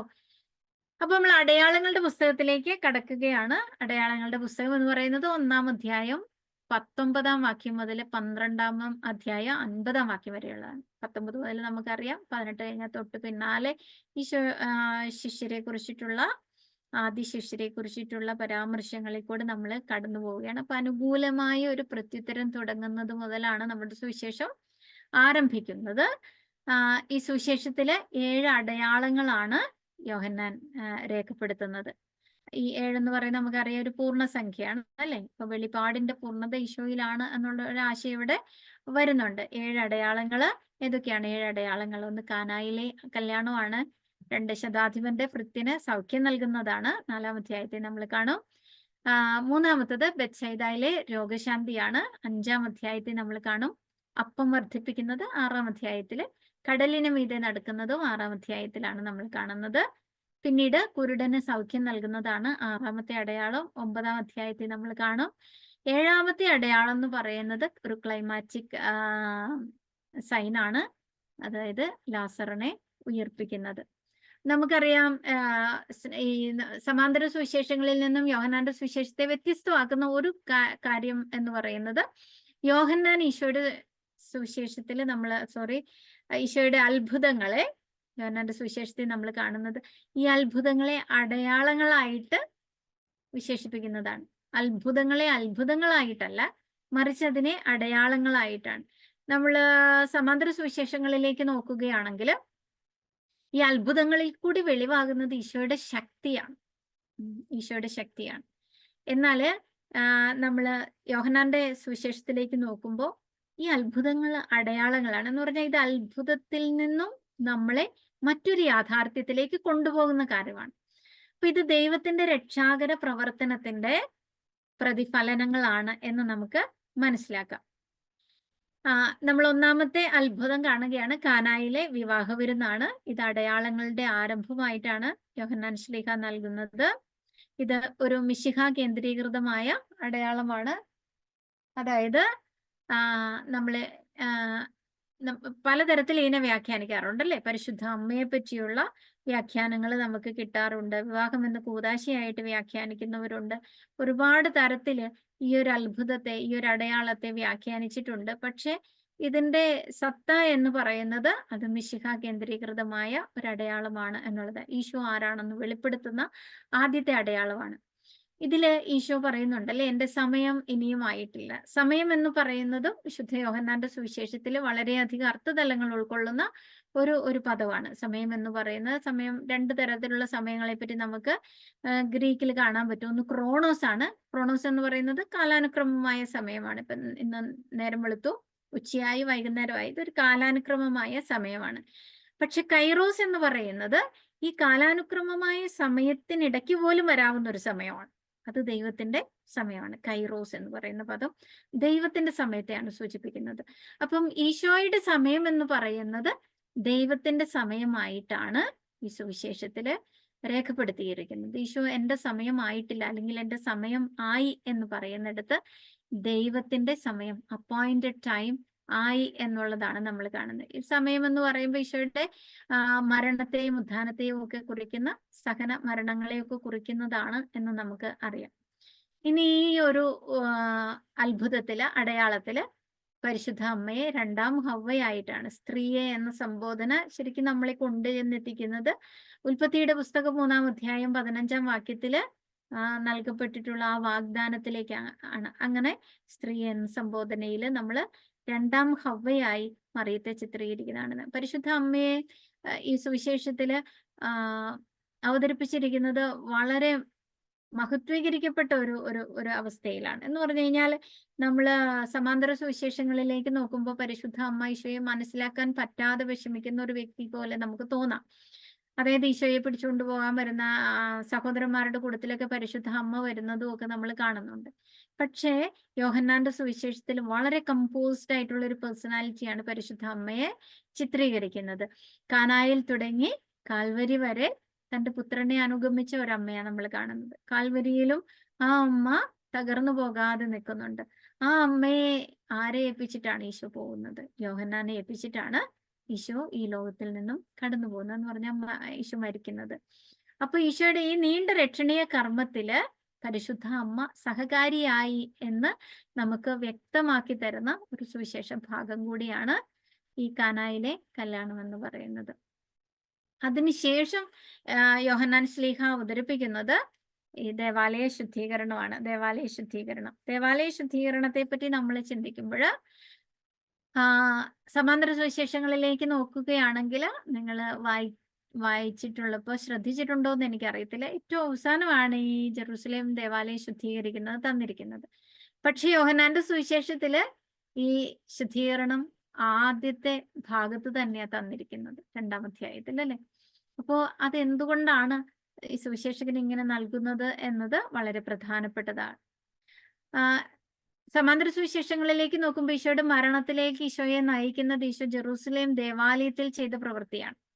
അതോടുകൂടെ യഹൂദ മതാധികാരികൾക്ക് ഈശോയോട് അമർഷം തോന്നുകയും ആ അമർഷത്തില് അവര് ഈശോയുടെ മരണത്തിന് വേണ്ടിയുള്ള രംഗങ്ങൾ ഒരുക്കുന്നതൊക്കെയാണ് നമ്മൾ സമാന്തര സുവിശേഷത്തിൽ കാണുന്നത്. പക്ഷെ യോഹന്നാന്റെ സുവിശേഷത്തിലേക്ക് ഇങ്ങനെ നോക്കുമ്പോൾ ഈ കുരിശുമരണത്തിന് ഏറ്റവും അടുത്ത കാരണമായിട്ട് നമ്മൾ കാണുന്നത് ലാസറിനെ ഉയർപ്പിക്കുന്നതാണ്. നമ്മുടെ ഒരു ശരിക്കുള്ള തിങ്കിങ്ങില് നമുക്ക് മനസ്സിലാക്കാൻ പറ്റും. ഒരു പക്ഷെ കുറേയും കൂടെ ഒരു ചരിത്രപരമായിട്ട് നമുക്ക് തോന്നുന്നത് ഈ ലാസറിനെ ഉയർപ്പിച്ച സംഭവം തന്നെ ആയിരിക്കാം ഈശോയുടെ മരണത്തിലേക്ക് നയിക്കുന്നത് അല്ലെ. കാരണം ഒരാൾക്ക് ജീവൻ കൊടുക്കുന്നതോടുകൂടി നമ്മൾ ഇങ്ങനെ എഴുതി വെച്ചിരിക്കുകയാണ്, എല്ലാവരും അവന്റെ പിറകെ പോകുന്നു എന്ന വാക്യം നമ്മൾ കാണുന്നുണ്ടല്ലേ. അപ്പൊ അത് ഈ യഹൂദ മതാധികാരികളെ അങ്ങേയറ്റം അസ്വസ്ഥതപ്പെടുത്തിയതാണ്. ലാസറിന്റെ ഉയർപ്പോടുകൂടി അനേകർ ഈശോയിൽ വിശ്വസിക്കുന്നത് കാണുന്ന യഹൂദ മതാധികാരികള് അതിൽ അസ്വസ്ഥരാവുകയും അത് ഈശോയുടെ മരണത്തിലേക്ക് നയിക്കുകയും ചെയ്യുന്നതായിട്ടാണ് നമ്മൾ ഈ സുവിശേഷത്തിൽ കാണുന്നത്. മറ്റൊന്ന് പെസഹായെ പറ്റിയുള്ള റെഫറൻസ് ആണ് അല്ലേ? പെസഹ തിരുനാളിനോടനുബന്ധിച്ചിട്ടാണ് ദേവാലയ ശുദ്ധീകരണം വരുന്നത്. അപ്പൊ സമാന്തര സുവിശേഷങ്ങളിലും യോഹന്നാന്റെ സുവിശേഷത്തിലും ഒക്കെ ഈ പെസഹായെ പറ്റി രണ്ട് രീതിയിലാണ് പറയുന്നത്. സമാന്തര സുവിശേഷങ്ങളിൽ നമ്മൾ ഒരൊറ്റ പെസഹായെ പറ്റിയേ കാണുന്നുള്ളൂ. എന്നാൽ ഈശോ 3 വർഷം തന്റെ പരസ്യ ജീവിതം നടത്തി എന്ന് പറയുന്നതിന് കാരണമായി നിൽക്കുന്നത് യോഹന്നാന്റെ സുവിശേഷമാണ്. കാരണം യോഹന്നാന്റെ സുവിശേഷത്തിൽ നമ്മൾ 3 പെസഹ തിരുനാളുകളെ പറ്റി കാണുന്നുണ്ട്. 3 പെസഹ തിരുനാളുകളിൽ ഈശോ ജെറൂസലേമിലേക്ക് പോകുന്നതായിട്ട് വിശുദ്ധ യോഹന്നാൻ ചിത്രീകരിച്ചിട്ടുണ്ട്. അതിൽ നിന്നാണ് 3 വർഷത്തെ പരസ്യ ജീവിതം എന്ന് പോലും നമുക്ക് മനസ്സിലാക്കാനായിട്ട് സാധിക്കുന്നത്. അപ്പൊ പെസഹ എന്ന് പറയുന്നത് ഈ സുവിശേഷത്തിൽ വളരെ പ്രധാനപ്പെട്ട ഒരു തിരുനാളാണ്. കാരണം നമുക്കറിയാം പെസഹ തിരുനാൾ നമ്മളെ ഇസ്രായേലിന്റെ ചരിത്രത്തിലേക്ക് കൊണ്ടുപോകും, പഴയ നിയമത്തിലേക്ക്. ആദ്യത്തെ പെസഹ എന്ന് പറയുന്നത് ഇസ്രായേൽ ജനത ഈജിപ്തിന്റെ അടിമത്തത്തിൽ നിന്നും രക്ഷപ്പെടുന്നതാണ് അല്ലെ, വാഗ്ദത്ത ദേശത്തിലേക്ക് യാത്ര തിരിക്കുന്നതാണ്. അപ്പോ ഇവിടെ പെസഹ കുഞ്ഞാട് എന്ന് പറയുന്നത് ഈശോ തന്നെ ആയിട്ടാണ് വിശുദ്ധ യോഹന്നാൻ അവതരിപ്പിക്കുന്നത്. യോഹന്നാന്റെ ഒരു ക്രോണോളജിക്കൽ സെറ്റിങ്സിൽ നമുക്ക് ഈശോയുടെ മരണത്തെ പറ്റി പറയുമ്പോൾ പെസഹ കുഞ്ഞാടായി തന്നെ ഈശോയെ ചിത്രീകരിക്കുന്നുണ്ട്. അതിന് പിറകിലും ഈ പെസഹായുടെ അനുഷ്ഠാനത്തില് പെസഹ കുഞ്ഞാടിനെ മാറ്റി നിർത്തുന്നതും പെസഹ തിരുനാളില് ഈ കുഞ്ഞാടിനെ ദേവാലയത്തിൽ കൊല ചെയ്യപ്പെടുമ്പോൾ അതേ സമയത്ത് തന്നെയാണ് ഈശോ കുരിശിൽ മരിക്കുന്നതായിട്ട് വിശുദ്ധ യോഹന്നാൻ അവതരിപ്പിച്ചിരിക്കുന്നത്. അപ്പൊ ഈശോ യഥാർത്ഥത്തിലുള്ള പെസഹ കുഞ്ഞാടാണ് എന്നുള്ള ഒരു ദൈവശാസ്ത്ര ചിന്തയും നമുക്ക് ഇവിടെ നിന്നാണ് ലഭിക്കുന്നത്. അതുപോലെ തന്നെ ഈ ശുദ്ധീകരണം, ഈശോ ദേവാലയം ശുദ്ധീകരിക്കുന്നതിനെ പറ്റിയുള്ള ചിന്തകളാണ്. എന്തുകൊണ്ടാണ് ഈശോ ദേവാലയം ശുദ്ധീകരിക്കുന്നത്? ഇത്രമാത്രം ഈശോ അസ്വസ്ഥനാകാനായിട്ടുള്ള കാരണം എന്താണെന്നൊക്കെ ഒരുപക്ഷെ നമ്മൾ നമ്മുടെ മനസ്സിൽ ചിന്തിച്ചിട്ടുണ്ടാകും. ഒന്ന്, സാമ്പത്തിക ചൂഷണങ്ങൾക്കെതിരെയുള്ള പ്രതിഷേധമാണ്. ദേവാലയത്തിലും ദേവാലയ പരിസരങ്ങളിലും നടന്നിരുന്ന സാമ്പത്തിക ചൂഷണങ്ങൾക്കെതിരെയുള്ള പ്രതിഷേധമാണ്. അതായത് ഇവരുടെ ഈ ക്രയവിക്രയങ്ങളെല്ലാം നടന്നിരുന്നത് ദേവാലയത്തിന്റെ ഏറ്റവും പുറത്തെ അങ്കണമായ മണ്ഡപമായ വിജാതീയരുടെ മണ്ഡപത്തിലാണ്. ഹീറോൺ എന്നറിയപ്പെടുന്ന വിജാതീയരുടെ മണ്ഡപത്തിലാണ്. നിങ്ങൾ ദേവാലയത്തിന്റെ ഒരു സ്ട്രക്ചർ ഒക്കെ നമ്മൾ മനസ്സിലാക്കുകയാണ്. പല മണ്ഡപങ്ങൾ ഉണ്ടായിരുന്നു. ഏറ്റവും പ്രധാനപ്പെട്ടത് ഹോളി ഓഫ് ഹോളീസ് ആണ്, ഏറ്റവും പരിശുദ്ധ സ്ഥലം. അതിനുശേഷം പുരോഹിതർക്കുള്ള സ്ഥലം, സ്ത്രീകൾക്കുള്ള സ്ഥലം, വിജാതീയർക്കുള്ള, അങ്ങനെ പല മണ്ഡപങ്ങളായിട്ട് തിരിച്ചിട്ടുണ്ട് ജെറുസലേം ദേവാലയത്തെ. അതിനകത്ത് ഏറ്റവും അവസാനം വരുന്ന ഒരു മണ്ഡപമാണ് വിജാതീയർക്ക് പോലും വന്നു നിന്ന് ഈ ബലികളിലും പ്രാർത്ഥനകളിലും ഒക്കെ പങ്കുചേരാനുള്ള അവസരം നൽകിയിരുന്ന വിജാതീയരുടെ മണ്ഡപം. വിജാതീയരുടെ മണ്ഡപം എന്ന് പറയുന്നത് രക്ഷ സാർവത്രികമാണ് എന്നുള്ള ഒരാശയത്തെ കൂടെ ഇവിടെ വെളിപ്പെടുത്തുന്നുണ്ട്. അതായത് രക്ഷ യഹൂദർക്ക് മാത്രമാണ് എന്നുള്ള ഒരു ചിന്തയെക്കാളും രക്ഷ സാർവത്രികമാണ്. രക്ഷ തുടങ്ങുന്നത് യഹൂദരിൽ നിന്നാണെന്നുള്ള വളരെ കൃത്യമായിട്ടുള്ള ഒരു പരാമർശമൊക്കെ നമ്മുടെ ഈ സുവിശേഷത്തിലുണ്ട് കേട്ടോ. എപ്പോഴും യഹൂദർക്കെതിരെ എന്ന് നമ്മൾ ചിന്തിക്കുമ്പോഴും യഹൂദരിൽ നിന്നാണ് രക്ഷ എന്ന് പറയുന്ന വചനഭാഗമൊക്കെ ഉണ്ട്. പക്ഷെ ഈ രക്ഷ എന്ന് പറയുന്നത് യഹൂദരിൽ മാത്രമല്ല, യഹൂദർക്ക് മാത്രമുള്ളതല്ല, അത് സാർവത്രികമാണ് എന്നൊരു സന്ദേശം നമുക്കിവിടെ ലഭിക്കുന്നുണ്ട്. അതോടൊപ്പം തന്നെ നമുക്ക് ലഭിക്കുന്നതാണ്. അതിൽ യേശു പറയുന്നുണ്ട്, നിങ്ങൾ ഈ ദേവാലയം നശിപ്പിക്കുക, ഞാൻ 3 ദിവസത്തിനകം അത് പുനരുദ്ധരിക്കും. അവിടെ ഈശോയുടെ ശരീരമാകുന്ന ദേവാലയത്തെ പറ്റിയാണ് പറഞ്ഞത് എന്ന് സുവിശേഷകൻ തന്നെ വ്യക്തമാക്കുന്നുണ്ട്. അപ്പൊ ഈശോയാണ് ദൈവത്തിന്റെ നിത്യ കൂടാരം എന്നുള്ള ചിന്തയാണ്. നമുക്കറിയാം യഹൂദ ചിന്താഗതികളിലേക്ക് പോയാൽ നമുക്ക് ഒത്തിരി കാര്യങ്ങളൊക്കെ ഇവിടെ പറയാനുണ്ട്. യഹൂദ ചിന്താരീതിയിൽ അവര് വളരെ എസെൻഷ്യൽ ആയിട്ട് കണ്ടിരുന്ന ഒരു 2-3 കാര്യങ്ങളുണ്ട്. അതിലൊന്നാണ് ഈ ജെറുസലേം ദേവാലയത്തെ പറ്റിയുള്ള ഒരു ചിന്താരീതി. ഈ ജെറുസലേം ദേവാലയം ഒരിക്കലും നശിപ്പിക്കപ്പെടുകയില്ല എന്ന് യഹൂദർക്ക് ഒരു അഹങ്കാരം ഉണ്ടായിരുന്നു. ആ അഹങ്കാരമാണ് 70ഓടുകൂടെ തകർക്കപ്പെടുന്നത് അല്ലേ. ഈ ബാബിലോണിയൻ പ്രവാസത്തിലേക്ക് പോകുന്ന ജനതയൊക്കെ ദേവാലയം നശിപ്പിക്കപ്പെടുന്നതൊക്കെ കണ്ട് സങ്കടപ്പെടുന്നത് നമ്മൾ കാണുന്നുണ്ട്. അതുപോലെ തന്നെ അവർ തിരിച്ചു വന്നിട്ട് ചെയ്യുന്നത് ഈ ദേവാലയം പണിതുയർത്തുക എന്നുള്ളതായിരുന്നു. പിന്നീട് AD 70 ആകുമ്പോഴത്തേനും ദേവാലയം നശിപ്പിക്കപ്പെടുന്നത് നമ്മൾ കാണുന്നു. അപ്പൊ ആ ഒരു ദേവാലയത്തിന്റെ നാശത്തെ പറ്റിയുള്ള പ്രവചനമാണ് ഈശോ ഇവിടെ നടത്തുന്നത്. പ്രവചനത്തെക്കാൾ ഉപരി ദൈവം വസിക്കുന്ന കൂടാരം ഇപ്പോൾ ഈശോയാണ് എന്ന് പറഞ്ഞു വയ്ക്കാനാണ് വിശുദ്ധ യോഹന്നാൻ ആഗ്രഹിക്കുന്നത്. ഞാൻ പറഞ്ഞു പോയാൽ നമ്മളുടെ സമയം അതിക്രമിച്ചു പോകും, അതുകൊണ്ട് മുമ്പോട്ട് പോവുകയാണ്. ഇവിടെ തന്നെ ഈശോയുടെ മരണ ഉത്ഥാനങ്ങളെ പറ്റിയുള്ള സൂചനയുണ്ട്. നിങ്ങൾ ഈ ദേവാലയം നശിപ്പിക്കുക, ഞാനത് പണിതുയർത്തുമെന്ന് പറയുന്നിടത്ത് ഈശോയുടെ മരണത്തെയും ഉത്ഥാനത്തെയും സൂചിപ്പിക്കുന്നുണ്ട് എന്നുള്ളതാണ്. നമ്മൾ നേരത്തെ പറഞ്ഞതുപോലെ ഈശോയും നിക്കോദേമോസും തമ്മിലുള്ള ഒരു സംവാദമാണ് അടുത്തതായിട്ട് നമ്മൾ കാണുന്നത്. നിക്കോദേമോസ് എന്ന് പറയുന്നത് വിശ്വാസം സ്വീകരിച്ച യഹൂദരുടെ പ്രതിനിധിയാണ്. ഇപ്പൊ മുഴുവനും യഹൂദർക്കെതിരായ ഉള്ള സുവിശേഷം അല്ല ഇത്. യഹൂദരുടെ വിശ്വാസം സ്വീകരിച്ച യഹൂദരുടെ പ്രതിനിധിയായി നമുക്ക് നിക്കോദേമോസ് ഉണ്ടല്ലേ. രാത്രിയിൽ ഇങ്ങനെ ഒളിച്ചു പാത്തു വരുന്ന ഈ നിക്കോദേമോസ് സുവിശേഷത്തിന്റെ അവസാനമാകുമ്പോഴത്തേനും ധൈര്യത്തോടുകൂടെ ചെന്ന് ഈശോയുടെ ശരീരം സംസ്കരിക്കാനുള്ള അനുവാദം മേടിക്കുന്നത് നമ്മൾ കാണുന്നുണ്ട്. അപ്പൊ 3 ഇടങ്ങളിൽ നമുക്ക് ഈ സുവിശേഷത്തിലെ നിക്കോദേമോസിനെ കാണാം അല്ലെ. ഒന്ന് 3-ാം അധ്യായത്തില് രാത്രിയിൽ ഈശോയെ അന്വേഷിച്ചു വരുന്ന നിക്കോദേമോസ്. രണ്ടാമത് യഹൂദ പ്രമാണികളുടെ മധ്യ ഈശോയ്ക്ക് വേണ്ടി വാദിക്കുന്നവൻ, അങ്ങും തൊടാതെ ഒരു വാദമൊക്കെ നടത്തുന്ന 7-ാം അധ്യായം 50 നമ്മൾ കാണും. പക്ഷെ 3-ാമത്തെ റെഫറൻസിലേക്ക് ആകുമ്പോഴത്തേന് അദ്ദേഹം വിശ്വാസത്തിൽ വളർന്ന വ്യക്തിയായിട്ട് നമ്മൾ കാണുകയാണ്. ഈശോയുടെ മൃതസംസ്കാര വേളയിൽ ഇടപെടുന്ന ഒരു വ്യക്തിയായിട്ട് കാണും. അപ്പം വിശ്വാസത്തിൽ പടിപടിയായിട്ടുള്ള ഒരു വളർച്ച നേടുന്നവനായിട്ട് നിക്കോദേമോസിനെ അവതരിപ്പിക്കുന്നുണ്ട്. സുവിശേഷത്തിൽ വിശ്വാസം എന്ന് പറയുന്നത് പലതരത്തിൽ അച്ചീവ് ചെയ്യാവുന്നതായിട്ടാണ് നമ്മൾ കാണുന്നത് കേട്ടോ. പക്ഷെ വിശ്വാസം എസെൻഷ്യൽ ആയിട്ടുള്ള ഒരു കാര്യമാണ്. വിശ്വാസത്തിന് നമുക്ക് വേണ്ടത് മാനസാന്തരമാണ്. അതാണ് വീണ്ടും ജനനം എന്ന് പറയുന്നത്. ഇനി യോഹന്നാന്റെ സുവിശേഷത്തിൽ ഏറ്റവും മനോഹരമായിട്ട് അവതരിപ്പിച്ചിരിക്കുന്ന ഒരു വചനഭാഗമാണ് ഈശോയും സമരിയാക്കാരിയും തമ്മിലുള്ള സംഭാഷണം. യാക്കോബിന്റെ കിണറ്റിനരികെ നിന്ന് ഇവർ നടത്തുന്ന സംഭാഷണം വളരെ ഒത്തിരിയേറെ വ്യാഖ്യാനങ്ങൾക്ക് ഇടവരുത്തിയിട്ടുള്ള ഒരു സുവിശേഷ ഭാഗം എന്ന് തന്നെ നമുക്ക് പറയാം. ഈ സുവിശേഷ ഭാഗത്തിന്റെ കാതലായ ആശയം എന്ന് പറയുന്നത് ആത്മാവിലും സത്യത്തിലുമാണ് നാം ആരാധിക്കേണ്ടത് എന്നുള്ളതാണ്. അപ്പൊ ഈ ഒരു സുവിശേഷത്തിലേക്ക് നമ്മൾ ചിന്തിച്ചാൽ അതിന്റെ 4-ാമത്തെ വാക്യത്തില് ഈശോയും സമരിയാക്കാരും തമ്മിലുള്ള സംഭാഷണത്തില് 4-ാം അധ്യായത്തിന്റെ 4-ാം വാക്യത്തില് നമ്മൾ ഇങ്ങനെയാണ് കാണുന്നത്. അവന് സമരിയായിലൂടെ കടന്നു പോകേണ്ടിയിരുന്നു. നമ്മൾ ഗ്രീക്ക് ഒറിജിനൽ വായിക്കുകയാണെങ്കിൽ ദേ എന്ന് പറയുന്ന ഒരു ഗ്രീക്ക് പദമാണ് ഉപയോഗിച്ചിരിക്കുന്നത്. അതിന്റെ അർത്ഥം അനിവാര്യത എന്നാണ്, ഒരു ഡിവൈൻ നെസസിറ്റി എന്നാണ് അതിന് ഇംഗ്ലീഷ് ട്രാൻസ്ലേഷൻ കൊടുത്തിരിക്കുന്നത്. It's A divine necessity.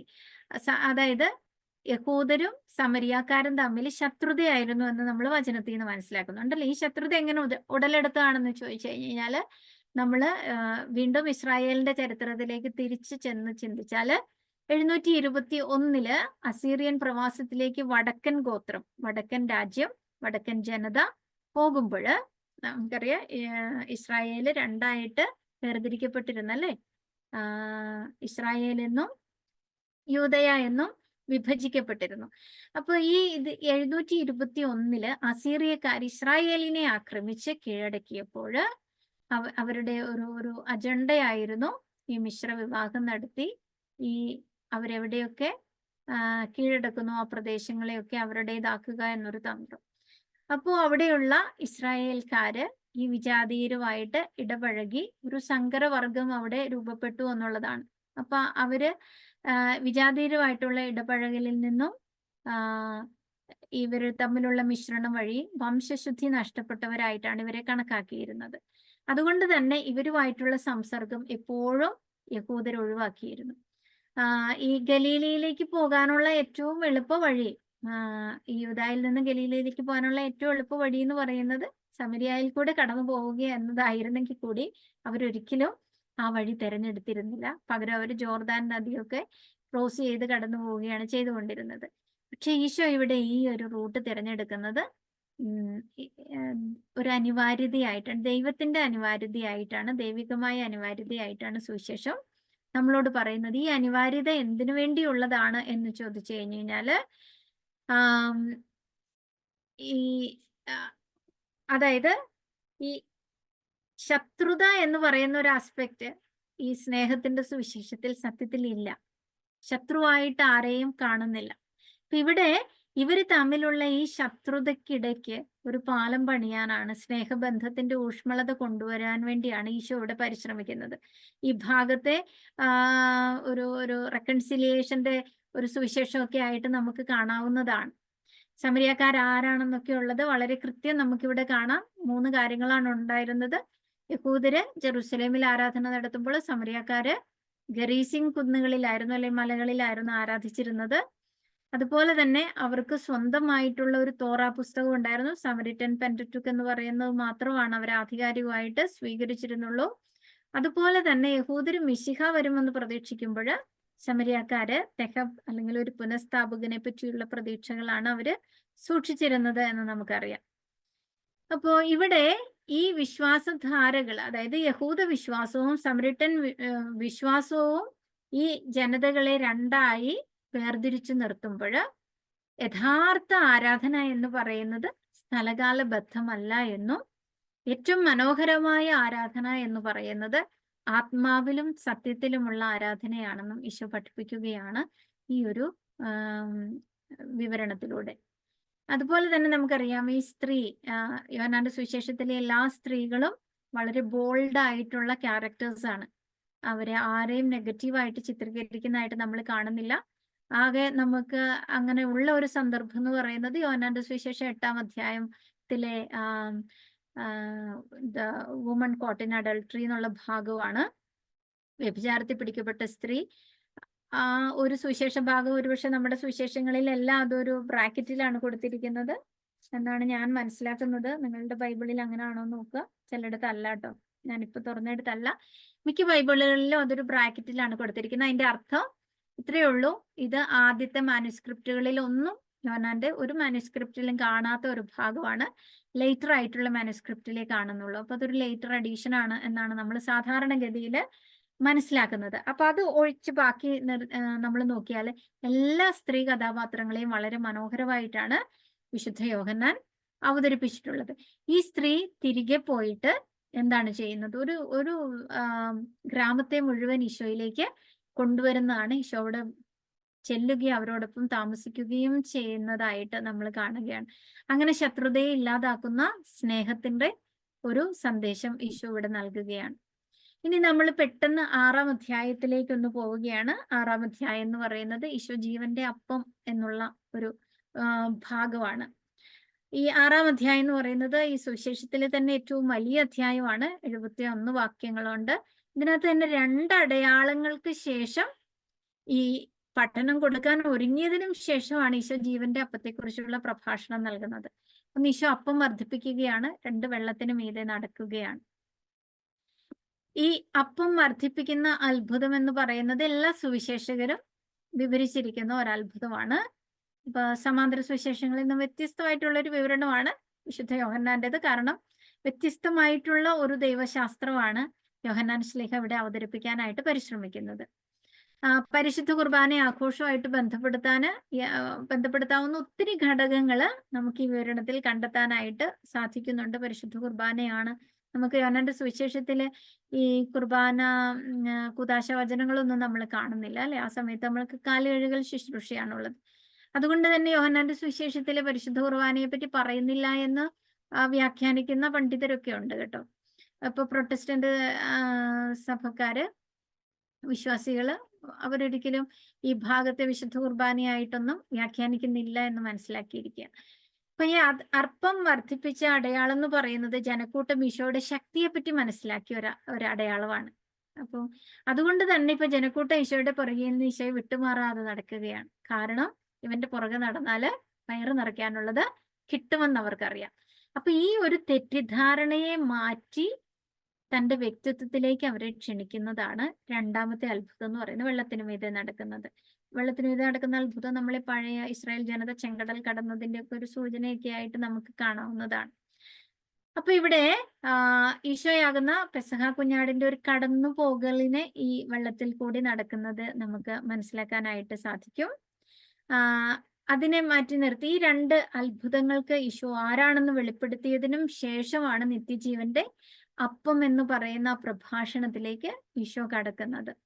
ഇത് പരിശുദ്ധ കുർബാനയെ കുറിച്ചിട്ടുള്ള ഒരു പ്രഭാഷണമാണെന്നാണ് സഭയിലെ ഉള്ള പാരമ്പര്യം.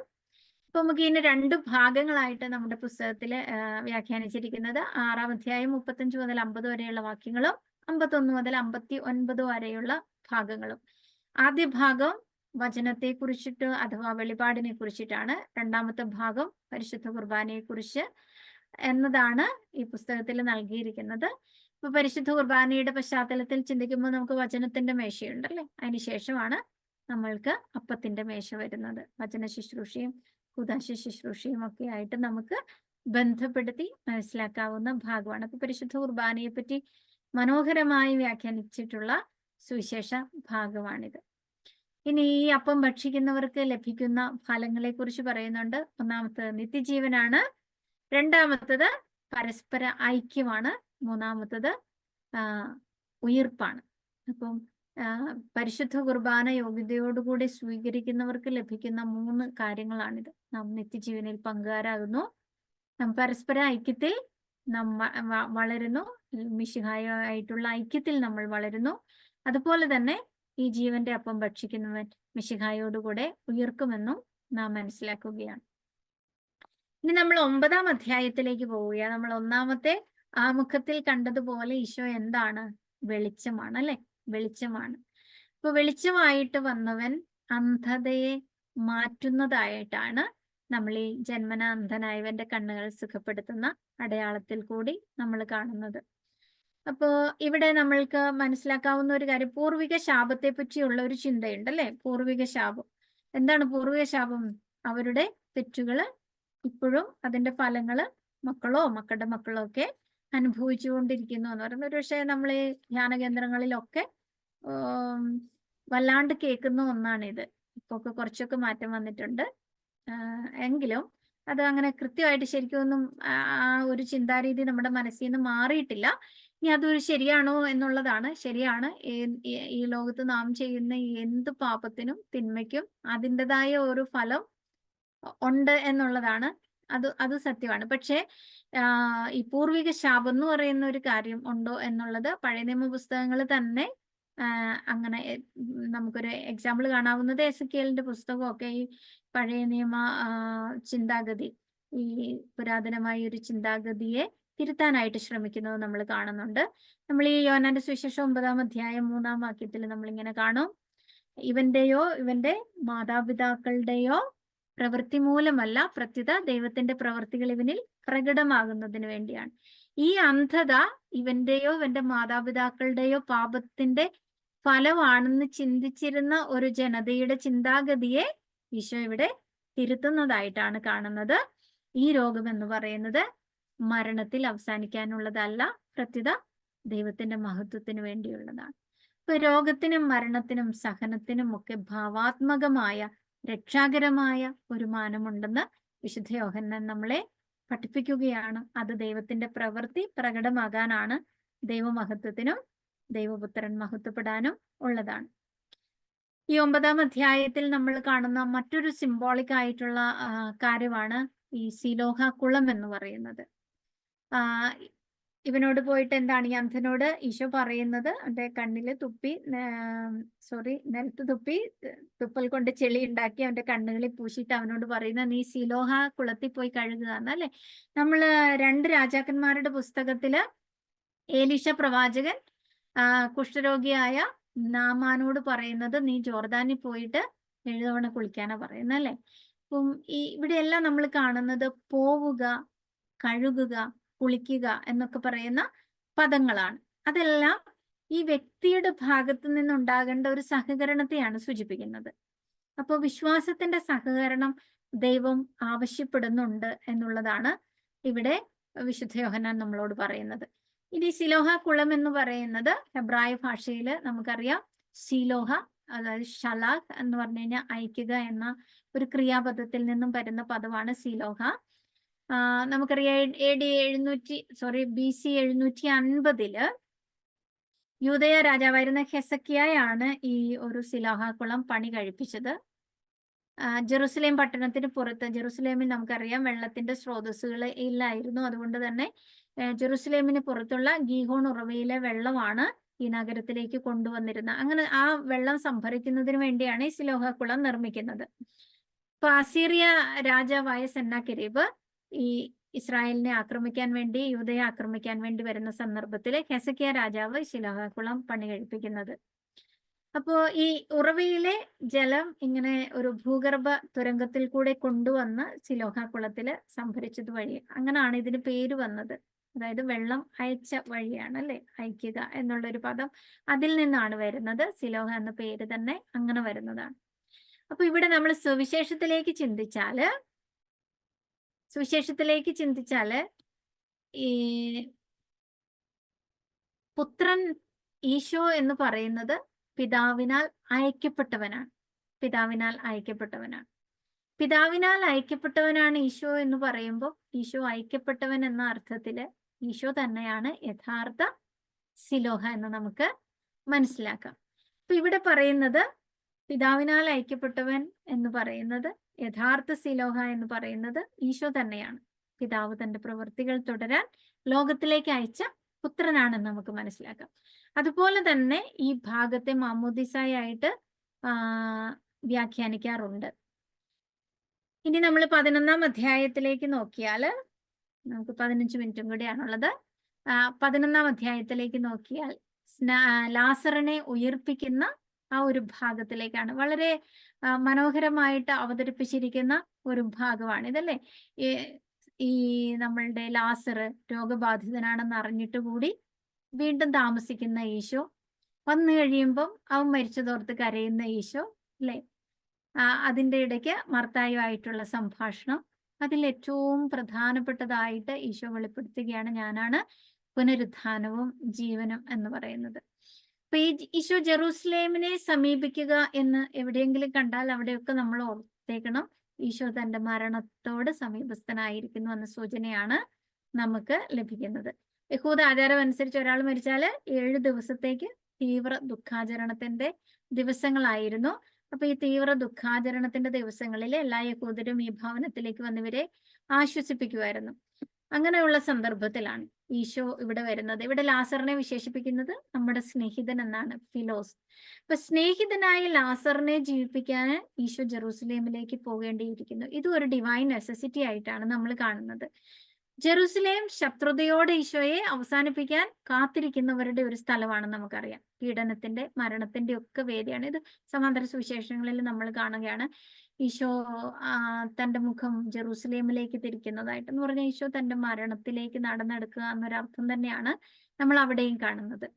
അപ്പൊ ലാസറിന് വേണ്ടിയുള്ള ഈശോയുടെ ഈ യാത്ര ഈശോയുടെ തന്നെ മരണത്തിലേക്കുള്ള യാത്രയാണ്. പക്ഷെ ഇത് സ്നേഹിതന് വേണ്ടി ഈശോ നടത്തുന്ന യാത്രയാണ്. ഇത് വളരെ, ഈ ലാസർ എന്ന് പറയുമ്പോ അല്ലേ, നമ്മൾ ഒരു സിംബോളിക് ആയിട്ട് കാണണം. ലാസർ റെപ്രസെന്റ്സ് ഓൾ ഓഫ് അസ് എന്നുള്ളതാണ്. ഈ ഹ്യൂമാനിറ്റിയെ മുഴുവൻ റെപ്രസെന്റ് ചെയ്യുന്ന വ്യക്തിയാണ്. അപ്പൊ സ്നേഹിതന് വേണ്ടി ജീവൻ അർപ്പിക്കുന്നതിനേക്കാൾ വലിയ സ്നേഹമില്ലെന്ന് നമ്മൾ 15-ാം അധ്യായത്തിൽ കാണുമ്പോൾ ഈശോ തന്റെ സ്നേഹിതന് വേണ്ടി ജെറൂസലേമിലേക്ക് വരുന്നതും അങ്ങനെ തന്റെ മരണത്തിലേക്ക് നടന്നെടുക്കുന്നതുമായിട്ടുള്ള ഒരു വിവരണമാണ് നമുക്കുള്ളത്. സാധാരണഗതിയിൽ 11ഉം 12ഉം ചാപ്റ്റേഴ്സ് ഒരു ബ്രിഡ്ജ് സെക്ഷൻ ആയിട്ടാണ് നമ്മൾ കാണുന്നത്. എന്ന് പറഞ്ഞു കഴിഞ്ഞാൽ ആ ഒരു ഈശോയുടെ പരസ്യ ജീവിതത്തിൽ നിന്നും ഈശോയുടെ മരണത്തിലേക്കുള്ള അതിനുവേണ്ടി ഒരുക്കുന്ന 2 ചാപ്റ്റേഴ്സ് ആയിട്ടാണ് സാധാരണഗതിയിൽ വ്യാഖ്യാനിക്കാറ്. എനിക്കും വളരെ മനോഹരമായിട്ട് തോന്നിയ ഒരു ഡിവിഷനാണ് അത്. ഈ 2 ഭാഗങ്ങൾ അങ്ങനെ തന്നെ നമ്മൾ വ്യാഖ്യാനിക്കണം. കാരണം 12-ാം അധ്യായം വരുമ്പോഴത്തേനും നമ്മൾ ഈശോയുടെ സംസ്കാരത്തിന് മുന്നോടിയായിട്ട് ബഥാനിയയിലെ മേരി നടത്തുന്ന തൈലാഭിഷേകത്തെ പറ്റിയാണ് നമ്മൾ കാണുന്നത്. അപ്പൊ ഇങ്ങനെ ഈശോയുടെ മരണത്തെ പറ്റിയുള്ള സൂചനകൾ വർദ്ധിച്ചു വരുന്നതായിട്ടാണ് നമ്മൾ കാണുന്നത്. അതുപോലെ തന്നെ ഗോതമ്പ് മണി നിലത്ത് വീണഴിയണമെന്ന സൂചന ഈശോയുടെ മരണത്തെ സൂചിപ്പിക്കുന്നതാണ്. അങ്ങനെ നമ്മള് ലാസറിന്റെ ഉയർപ്പില് സത്യത്തില് ഈശോ മരണത്തെ ജയിക്കുന്നതായിട്ടാണ് ചിത്രീകരിക്കുന്നത്. ലാസറിനെ ഉയർപ്പിക്കുക എന്ന് പറയുന്നത് ഈശോ മരണത്തെ പോലും നിയന്ത്രിക്കാൻ കഴിവുള്ളവനാണ് എന്നുള്ളതാണ് അല്ലെ. നമുക്കറിയാം 4-ാം ദിവസം എന്നൊക്കെ പറയുന്നത്, മരിച്ചു 3 ദിവസം എന്ന് പറയുമ്പോഴത്തേന് ശരീരം അഴുകി പോകുന്ന അവസ്ഥയായിട്ടാണ് യഹൂദർ കാണുന്നത്. അപ്പൊ 4-ാം ദിവസം ആത്മാവ് പൂർണ്ണമായിട്ടും ദേഹത്തെ വിട്ടുപോകും. മരിക്കുന്നതോടുകൂടെ വിട്ടുപോകുമ്പോൾ ആത്മാവ് അതില് തന്നെ ഉണ്ട് എന്നൊരു വിശ്വാസമാണ്. അപ്പൊ 4-ാം ദിവസം എന്ന് പറയുന്നത് ഒരാളുടെ മരണത്തെ അങ്ങേയറ്റം സ്ഥിരീകരിക്കുന്ന ദിവസമാണ്. എന്ന് പറഞ്ഞാൽ പിന്നെ പ്രതീക്ഷകളൊന്നും ബാക്കിയില്ലാത്ത ദിവസമാണ്. അപ്പൊ 4-ാം ദിവസമാണ് ഈശോ ലാസറിനെ ഉയർപ്പിക്കുന്നത്. അതിന്റെ അർത്ഥം തന്നെ ഈശോയുടെ മരണത്തിന് മേലുള്ള സമ്പൂർണ്ണ വിജയമാണ് ഇവിടെ പറയുന്നത്. എന്ന് പറഞ്ഞാൽ നമ്മുടെ പ്രതീക്ഷകളെല്ലാം അറ്റിടത്ത് ഈശോയ്ക്ക് പ്രവർത്തിക്കാൻ സാധിക്കുമെന്നുള്ള വിശ്വാസത്തിന്റെ ഒരു തലം കൂടെ നമുക്ക് ഇവിടെ കാണാനായിട്ട് സാധിക്കും.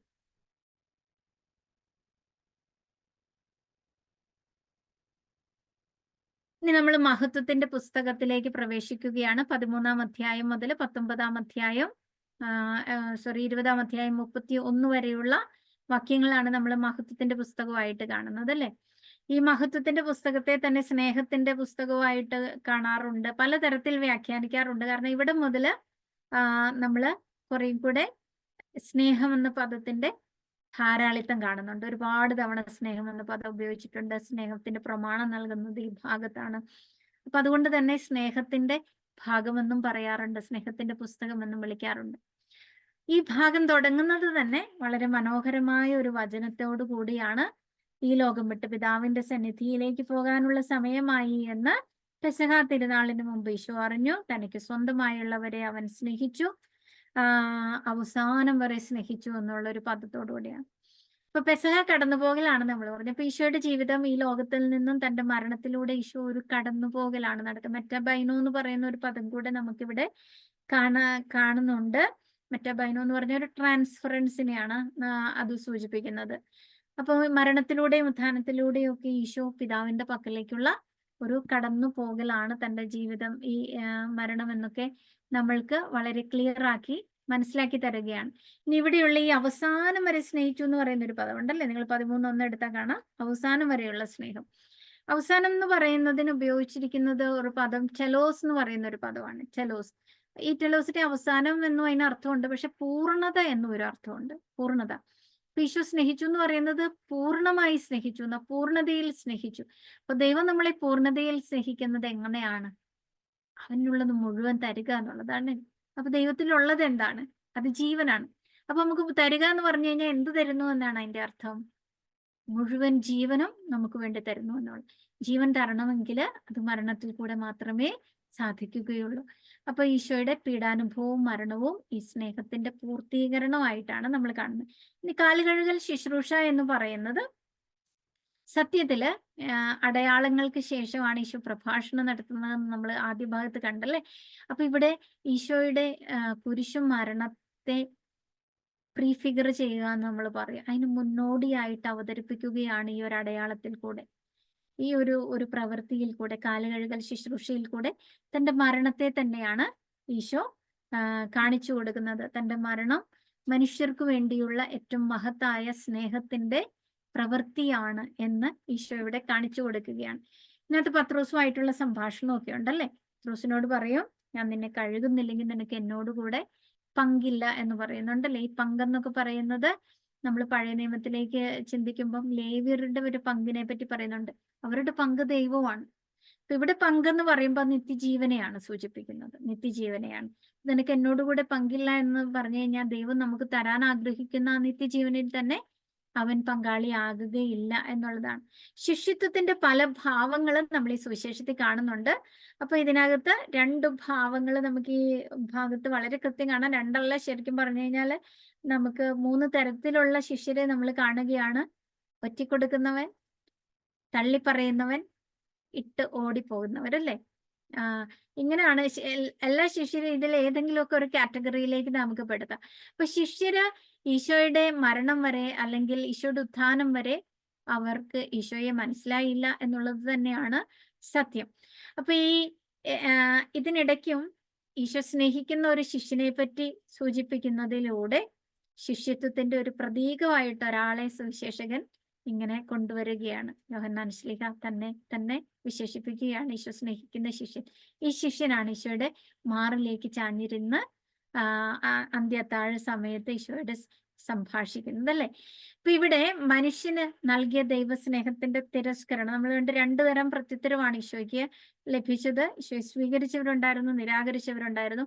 അപ്പൊ നിരാകരിച്ചതിന്റെ ആൾ രൂപമാണ് ദൈവസ്നേഹത്തിന്റെ ഈ തിരസ്കരണത്തിന്റെ രൂപമാണ് യൂദാസ് കറിയോത്തോ എന്ന് പറയുന്നത്. പക്ഷെ യൂദാസിനെ ഈശോ സ്നേഹിക്കുന്ന വിധം ആരും റെക്കഗ്നൈസ് ചെയ്യാതെ അന്ത്യത്താഴത്തിൽ നിന്ന് അവനെ പറഞ്ഞു വിടുന്ന രംഗം എന്നൊക്കെ പറയുന്നത് ഈശോ ഈ സുവിശേഷത്തിന്റെ ഒരു വലിയ പ്രത്യേകതയാണ്. എല്ലാ കാര്യങ്ങളും ഈശോ തന്നെയാണ് മാനേജ് ചെയ്യുന്നത്. ഈശോയെ ആരും ഒറ്റിക്കൊടുക്കുകയല്ല, ഈശോ തന്നെ ഒറ്റിക്കൊടുക്കാൻ സമ്മതിക്കുകയാണ് ചെയ്യുന്നത്. നീ പോയി ചെയ്യുക എന്ന് പറഞ്ഞുകൊണ്ട് നമ്മളുടെ യൂദാസിനെ അന്ത്യത്താഴത്തിൽ നിന്നും പുറത്തേക്ക് അയക്കുന്നത് ഈശോ തന്നെയാണ് ടോട്ടൽ കൺട്രോൾ ചെയ്യുന്നത് എന്നുള്ള ഒരു സത്യമാണ് നമുക്ക് വെളിപ്പെടുത്തുന്നത്. 14-ാം അധ്യായത്തിലേക്ക് നമ്മൾ ഈശോ പിതാവിലേക്കുള്ള വഴി എന്ന് പറഞ്ഞുള്ള ഒരു ഭാഗമാണ്, പരിശുദ്ധാത്മാവിനെ വാഗ്ദാനം ചെയ്യുന്ന ഒരു ഭാഗമാണ്. പിന്നെ 15-ാം അധ്യായത്തിലേക്ക് നമ്മൾ കാണുമ്പോൾ നമുക്ക് മുന്തിരിച്ചെടിയും ശാഖകൾ എന്ന് പറയുന്ന ഏറ്റവും മനോഹരമായ ഒരു ഭാഗത്തിലേക്ക് കടക്കുകയാണ്. ഈ സുവിശേഷത്തിന്റെ ഒരു പ്രത്യേകത എന്ന് പറയുന്നത് ഈശോ തന്നെ നമ്മൾ പറഞ്ഞു, ഈശോയുടെ വ്യക്തിത്വത്തെ വെളിപ്പെടുത്തുക എന്നുള്ളതാണ് യോഹന്നാന്റെ ഒരു ലക്ഷ്യം എന്ന് പറയുന്നത്. ഏറ്റവും പ്രധാനപ്പെട്ട ലക്ഷ്യം അത് തന്നെയാണ്. അപ്പൊ ഈ ദൈവിക സത്ത വ്യക്തമാക്കുന്ന 7 വെളിപ്പെടുത്തലുകൾ നമ്മൾ ഈ സുവിശേഷത്തിൽ കാണാം. 7 വെളിപ്പെടുത്തലുകൾ. ഇനി നമ്മൾ സാധാരണഗതിയിൽ ഇങ്ങനെ ഗ്രീക്കിലെ ഏഗോഎമി, അയാം എന്നാണ് ഏഗോഎമി എന്ന് പറഞ്ഞാൽ അയം സ്റ്റേറ്റ്മെന്റ്സ് എന്ന് പറയും. അയം സ്റ്റേറ്റ്മെന്റ്സ് അല്ലെങ്കിൽ ഏഗോഎമി സ്റ്റേറ്റ്മെന്റ്സ് എന്ന് പറയും. അയാന്ന് ചേർത്ത് ഈശോ പറയുന്ന 7 കാര്യങ്ങളാണ്. എന്തൊക്കെയാണ്? ഞാൻ ജീവന്റെ അപ്പമാണ്, ഞാൻ ലോകത്തിന്റെ പ്രകാശമാണ്, ഞാൻ ആടുകളുടെ വാതിലാണ്, ഞാൻ നല്ല ഇടയനാണ്, ഞാൻ പുനരുദ്ധാനവും ജീവനുമാണ്, വഴിയും സത്യവും ജീവനും ഞാനാണ്. ഇനി ഏറ്റവും അവസാനത്തെ ഒരു ഏഗോഎമി സ്റ്റേറ്റ്മെന്റ് നമ്മൾ കാണുന്നത് മുന്തിരിച്ചെടിയും ശാഖകൾ എന്ന് പറയുന്ന ഒരു ഭാഗത്താണ്. നമുക്കറിയാം മുന്തിരിച്ചെടി എന്ന് പറയുന്നത് ഒരു രൂപകമാണ്. ഇവിടെ ഏറ്റവും അധികം പരിചരണം വേണ്ട ഒരു ചെടിയാണ് ശരിക്കും മുന്തിരിച്ചെടി. എല്ലാ വർഷവും അതിനെ വെട്ടിയൊരുക്കണം. ഈ വെട്ടിയൊരുക്കിയ തണ്ടിൽ നിന്നാണ് പുതിയ മുന്തിരികൾ ഉണ്ടായി വരുന്നത്. ഇത് ഇസ്രായേലിനെ തന്നെ സൂചിപ്പിക്കുന്ന ഒരു പ്രതീകമാണെന്ന് നമുക്ക് അറിയാം അല്ലേ? അപ്പോ ഇവിടെ ശാഖകളെ വെട്ടിയൊരുക്കുന്ന തന്റെ തോട്ടത്തിൽ കൃഷിപ്പണി ചെയ്യുന്ന നിസാരനായ ഒരു കൃഷിക്കാരനോട് ദൈവത്തെ അവതരിപ്പിച്ച ദൈവം സാധാരണ മനുഷ്യനായി ആർക്കും സമീപസ്ഥനാണ് എന്നുള്ളതാണ് ഇവിടെ വെളിപ്പെടുത്തുന്നത്. ഇവിടെ സഹവാസത്തിന്റെ ഒരു ദൈവശാസ്ത്രം നമ്മൾ കാണുന്നുണ്ട്, കൂട്ടായ്മയുടെ ദൈവശാസ്ത്രം അല്ലെ?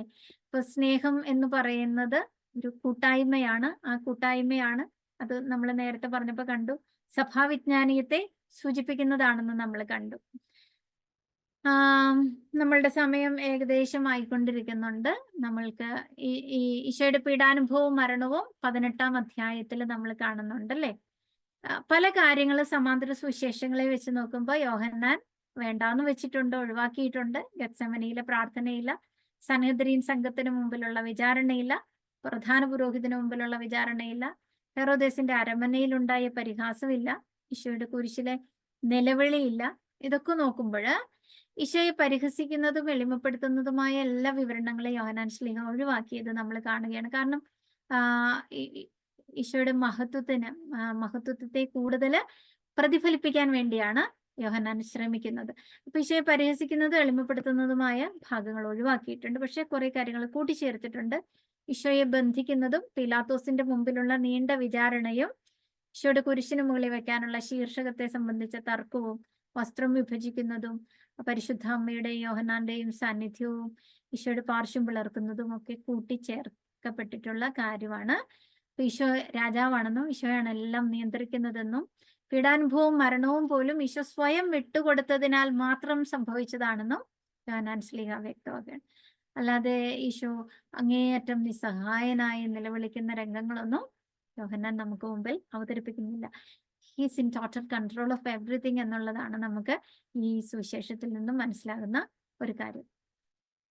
നമ്മൾ നേരത്തെ പറഞ്ഞ പോലെ പീഡാനുഭവ വിവരണത്തിലും ഈശോയുടെ സമയത്തെ പറ്റിയും മനുഷ്യപുത്രന്റെ ഉയർത്തപ്പെടലിനെ കുറിച്ചും യുഗാന്ത സംഭവങ്ങളുടെ മുന്നാസ്വാദനത്തെ പറ്റിയൊക്കെ ഈ പീഡാനുഭവ വിവരണത്തില് പ്രതിപാദിക്കുന്നുണ്ട്. ഈശോ പീലാത്തോസിന് മുമ്പിലുള്ള ഒരു രംഗമാണ്. അത് 7 ചെറിയ രംഗങ്ങളായിട്ടാണ് യോഹന്നാൻ അവതരിപ്പിക്കുന്നത്. നിങ്ങൾ പിന്നീട് അത് വായിച്ച് പഠിക്കണം. ഒരു നാടകം പോലെ നമുക്ക് മനസ്സിലാക്കാവുന്നതേ ഉള്ളൂ. കൊട്ടാരത്തിന് പുറത്തും അകത്തും ഒക്കെ ആയിട്ട് നടക്കുന്ന ഈ വിചാരണയെ പറ്റി ഉള്ള രംഗമാണിത്.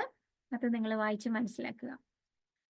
ഇനി നമുക്കറിയാം ഈ ഒരു സുവിശേഷത്തില് തോമാസ് ശ്ലീഹായെ വളരെ ഒരു പ്രാധാന്യമുള്ള വ്യക്തിയായിട്ട് അവതരിപ്പിക്കുന്നുണ്ട്. നമുക്കറിയാം ഈശോയുടെ ഉത്ഥാന സമയത്ത് ഈശോ ഉയർത്തെഴുന്നേറ്റതിന് ശേഷം ശിഷ്യർക്ക് പ്രത്യക്ഷപ്പെടുമ്പോൾ നമ്മളുടെ തോമാസ് ലീഹ അവിടെ ഇല്ലായിരുന്നു എന്ന് നമുക്കറിയാം അല്ലേ. അപ്പൊ വീണ്ടും ഈശോ തോമാസ് ലീഹായ്ക്ക് വേണ്ടി പ്രത്യക്ഷപ്പെടുന്നുണ്ട് എന്നുള്ളതാണ്. തോമ എന്ന പേര് താം എന്ന ഹെബ്രായ വാക്കിൽ നിന്ന് ഉരുത്തിരിയുന്നതാണ്. ഇതിന്റെ വാച്യാർത്ഥം കളങ്കമില്ലാത്തത്, പൂർണ്ണതയുള്ളത് എന്നൊക്കെയാണ് കേട്ടോ. അപ്പൊ താം എന്ന ഹെബ്രായ പദത്തിന്റെ അറമായ ഭാഷയിലുള്ള രൂപമാണ് താമ എന്ന് പറയുന്ന പദം. ഇതിൽ നിന്നാണ് തോമ എന്ന പേര് കൂടുതലെടുക്കുന്നത്. അപ്പൊ ശരിക്കും അതിന്റെ മൂലഭാഷയിൽ തോമസ് എന്ന് പറയുന്നതിന്റെ അർത്ഥം കളങ്കരഹിതൻ അഥവാ പൂർണ്ണതയുള്ളവൻ എന്നൊക്കെയാണ്. പക്ഷെ നമുക്കറിയാം ഗ്രീക്ക് ഭാഷയില് ദിദിമോസ് എന്ന പേരാണ് നൽകപ്പെട്ടിരിക്കുന്നത്. തോമായ്ക്ക് നൽകപ്പെട്ടിരിക്കുന്ന പേരാണ് ദീദിമോസ്. ദീദിമോസ് എന്ന് പറയുന്നത് ഇരട്ട പിറന്നവൻ എന്നുള്ള അർത്ഥത്തിലാണ്. കാരണം നമ്മൾ വായിക്കുന്നത് ഇങ്ങനെയാണ്, ഈശോയുടെ മുഖത്തോട് വളരെയധികം സാമ്യമുള്ള ഒരു മുഖമായിരുന്നു ദീദിമോസിന് ഈ തോമാസ് ലീഹായ്ക്ക് ഉണ്ടായിരുന്നത്. അതുകൊണ്ട് കിട്ടിയ ഒരു ഇരട്ടപ്പേരാണെന്നൊക്കെ പറയുന്നുണ്ട് കേട്ടോ. അപ്പൊ 3 തവണ നമുക്ക് ഈ വിശുദ്ധ തോമാസ് ലീഹായെ ഇങ്ങനെ മെൻഷൻ ചെയ്യുന്നുണ്ട് യോഹന്നാൻ. ഒന്ന് നമുക്ക് വളരെ പ്രശസ്തമായിട്ട് നമുക്കിത് അറിയാവുന്നതാണ് അല്ലെ. പ്രശസ്തമായിട്ടുള്ള ഒരു സ്റ്റേറ്റ്മെന്റ് ആണ്, നമുക്കും അവനോട് കൂടി പോയി മരിക്കാം എന്നുള്ളത്. രണ്ടാമത്തത്, നീ എവിടേക്ക് പോകുന്നു എന്ന് ഞങ്ങൾക്ക് അറിഞ്ഞുകൂടെ, പിന്നെ വഴി ഞങ്ങൾ എങ്ങനെ അറിയും എന്നുള്ളൊരു ചോദ്യം. മൂന്നാമത്തത്, സുവിശേഷത്തിലെ തന്നെ ഏറ്റവും മനോഹരമായ ഒരു വിശ്വാസ പ്രഖ്യാപനമാണ്, എൻ്റെ കർത്താവേ എൻ്റെ ദൈവമേ എന്നുള്ളത്. ഇത് യോഹന്നാൻ സുവിശേഷത്തിന്റെ ശരിക്കുള്ളൊരു ക്ലൈമാക്സ് ആണ്. കാരണം യേശു കർത്താവും ദൈവവുമാണെന്ന് പറയാൻ വേണ്ടിയാണ് യോഹന്നാൻ സുവിശേഷം എഴുതുന്നത്. അപ്പോൾ അങ്ങനെ ഒരാളുടെ വായിൽ ഇത് വെച്ചു കൊടുത്തുകൊണ്ട് തോമാസ് ലീഹായുടെ വാക്കുകളിൽ ഈ വിശ്വാസത്തിന്റെ ഏറ്റവും വലിയ പ്രഖ്യാപനം നടത്തുകയാണ്. എൻ്റെ കർത്താവ് എൻ്റെ ദൈവമേ എന്ന് പറയുന്നത് നമുക്ക് പഴയ നിയമത്തിലെ ദൈവത്തെ വിളിച്ചുകൊണ്ടിരിക്കുന്ന ഒരു പേരാണ് അല്ലേ. അപ്പോ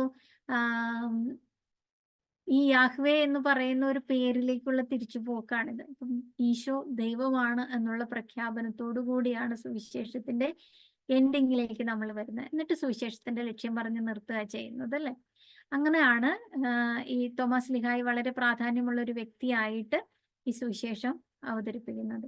അപ്പൊ യഹൂദ പശ്ചാത്തലത്തിൽ നിന്ന് നോക്കുമ്പോൾ തോമ ഉത്ഥിതനായ യേശോയെ യഹോവയ്ക്ക് തുല്യനായി ഏറ്റുപറയുകയാണ് ചെയ്യുന്നത്.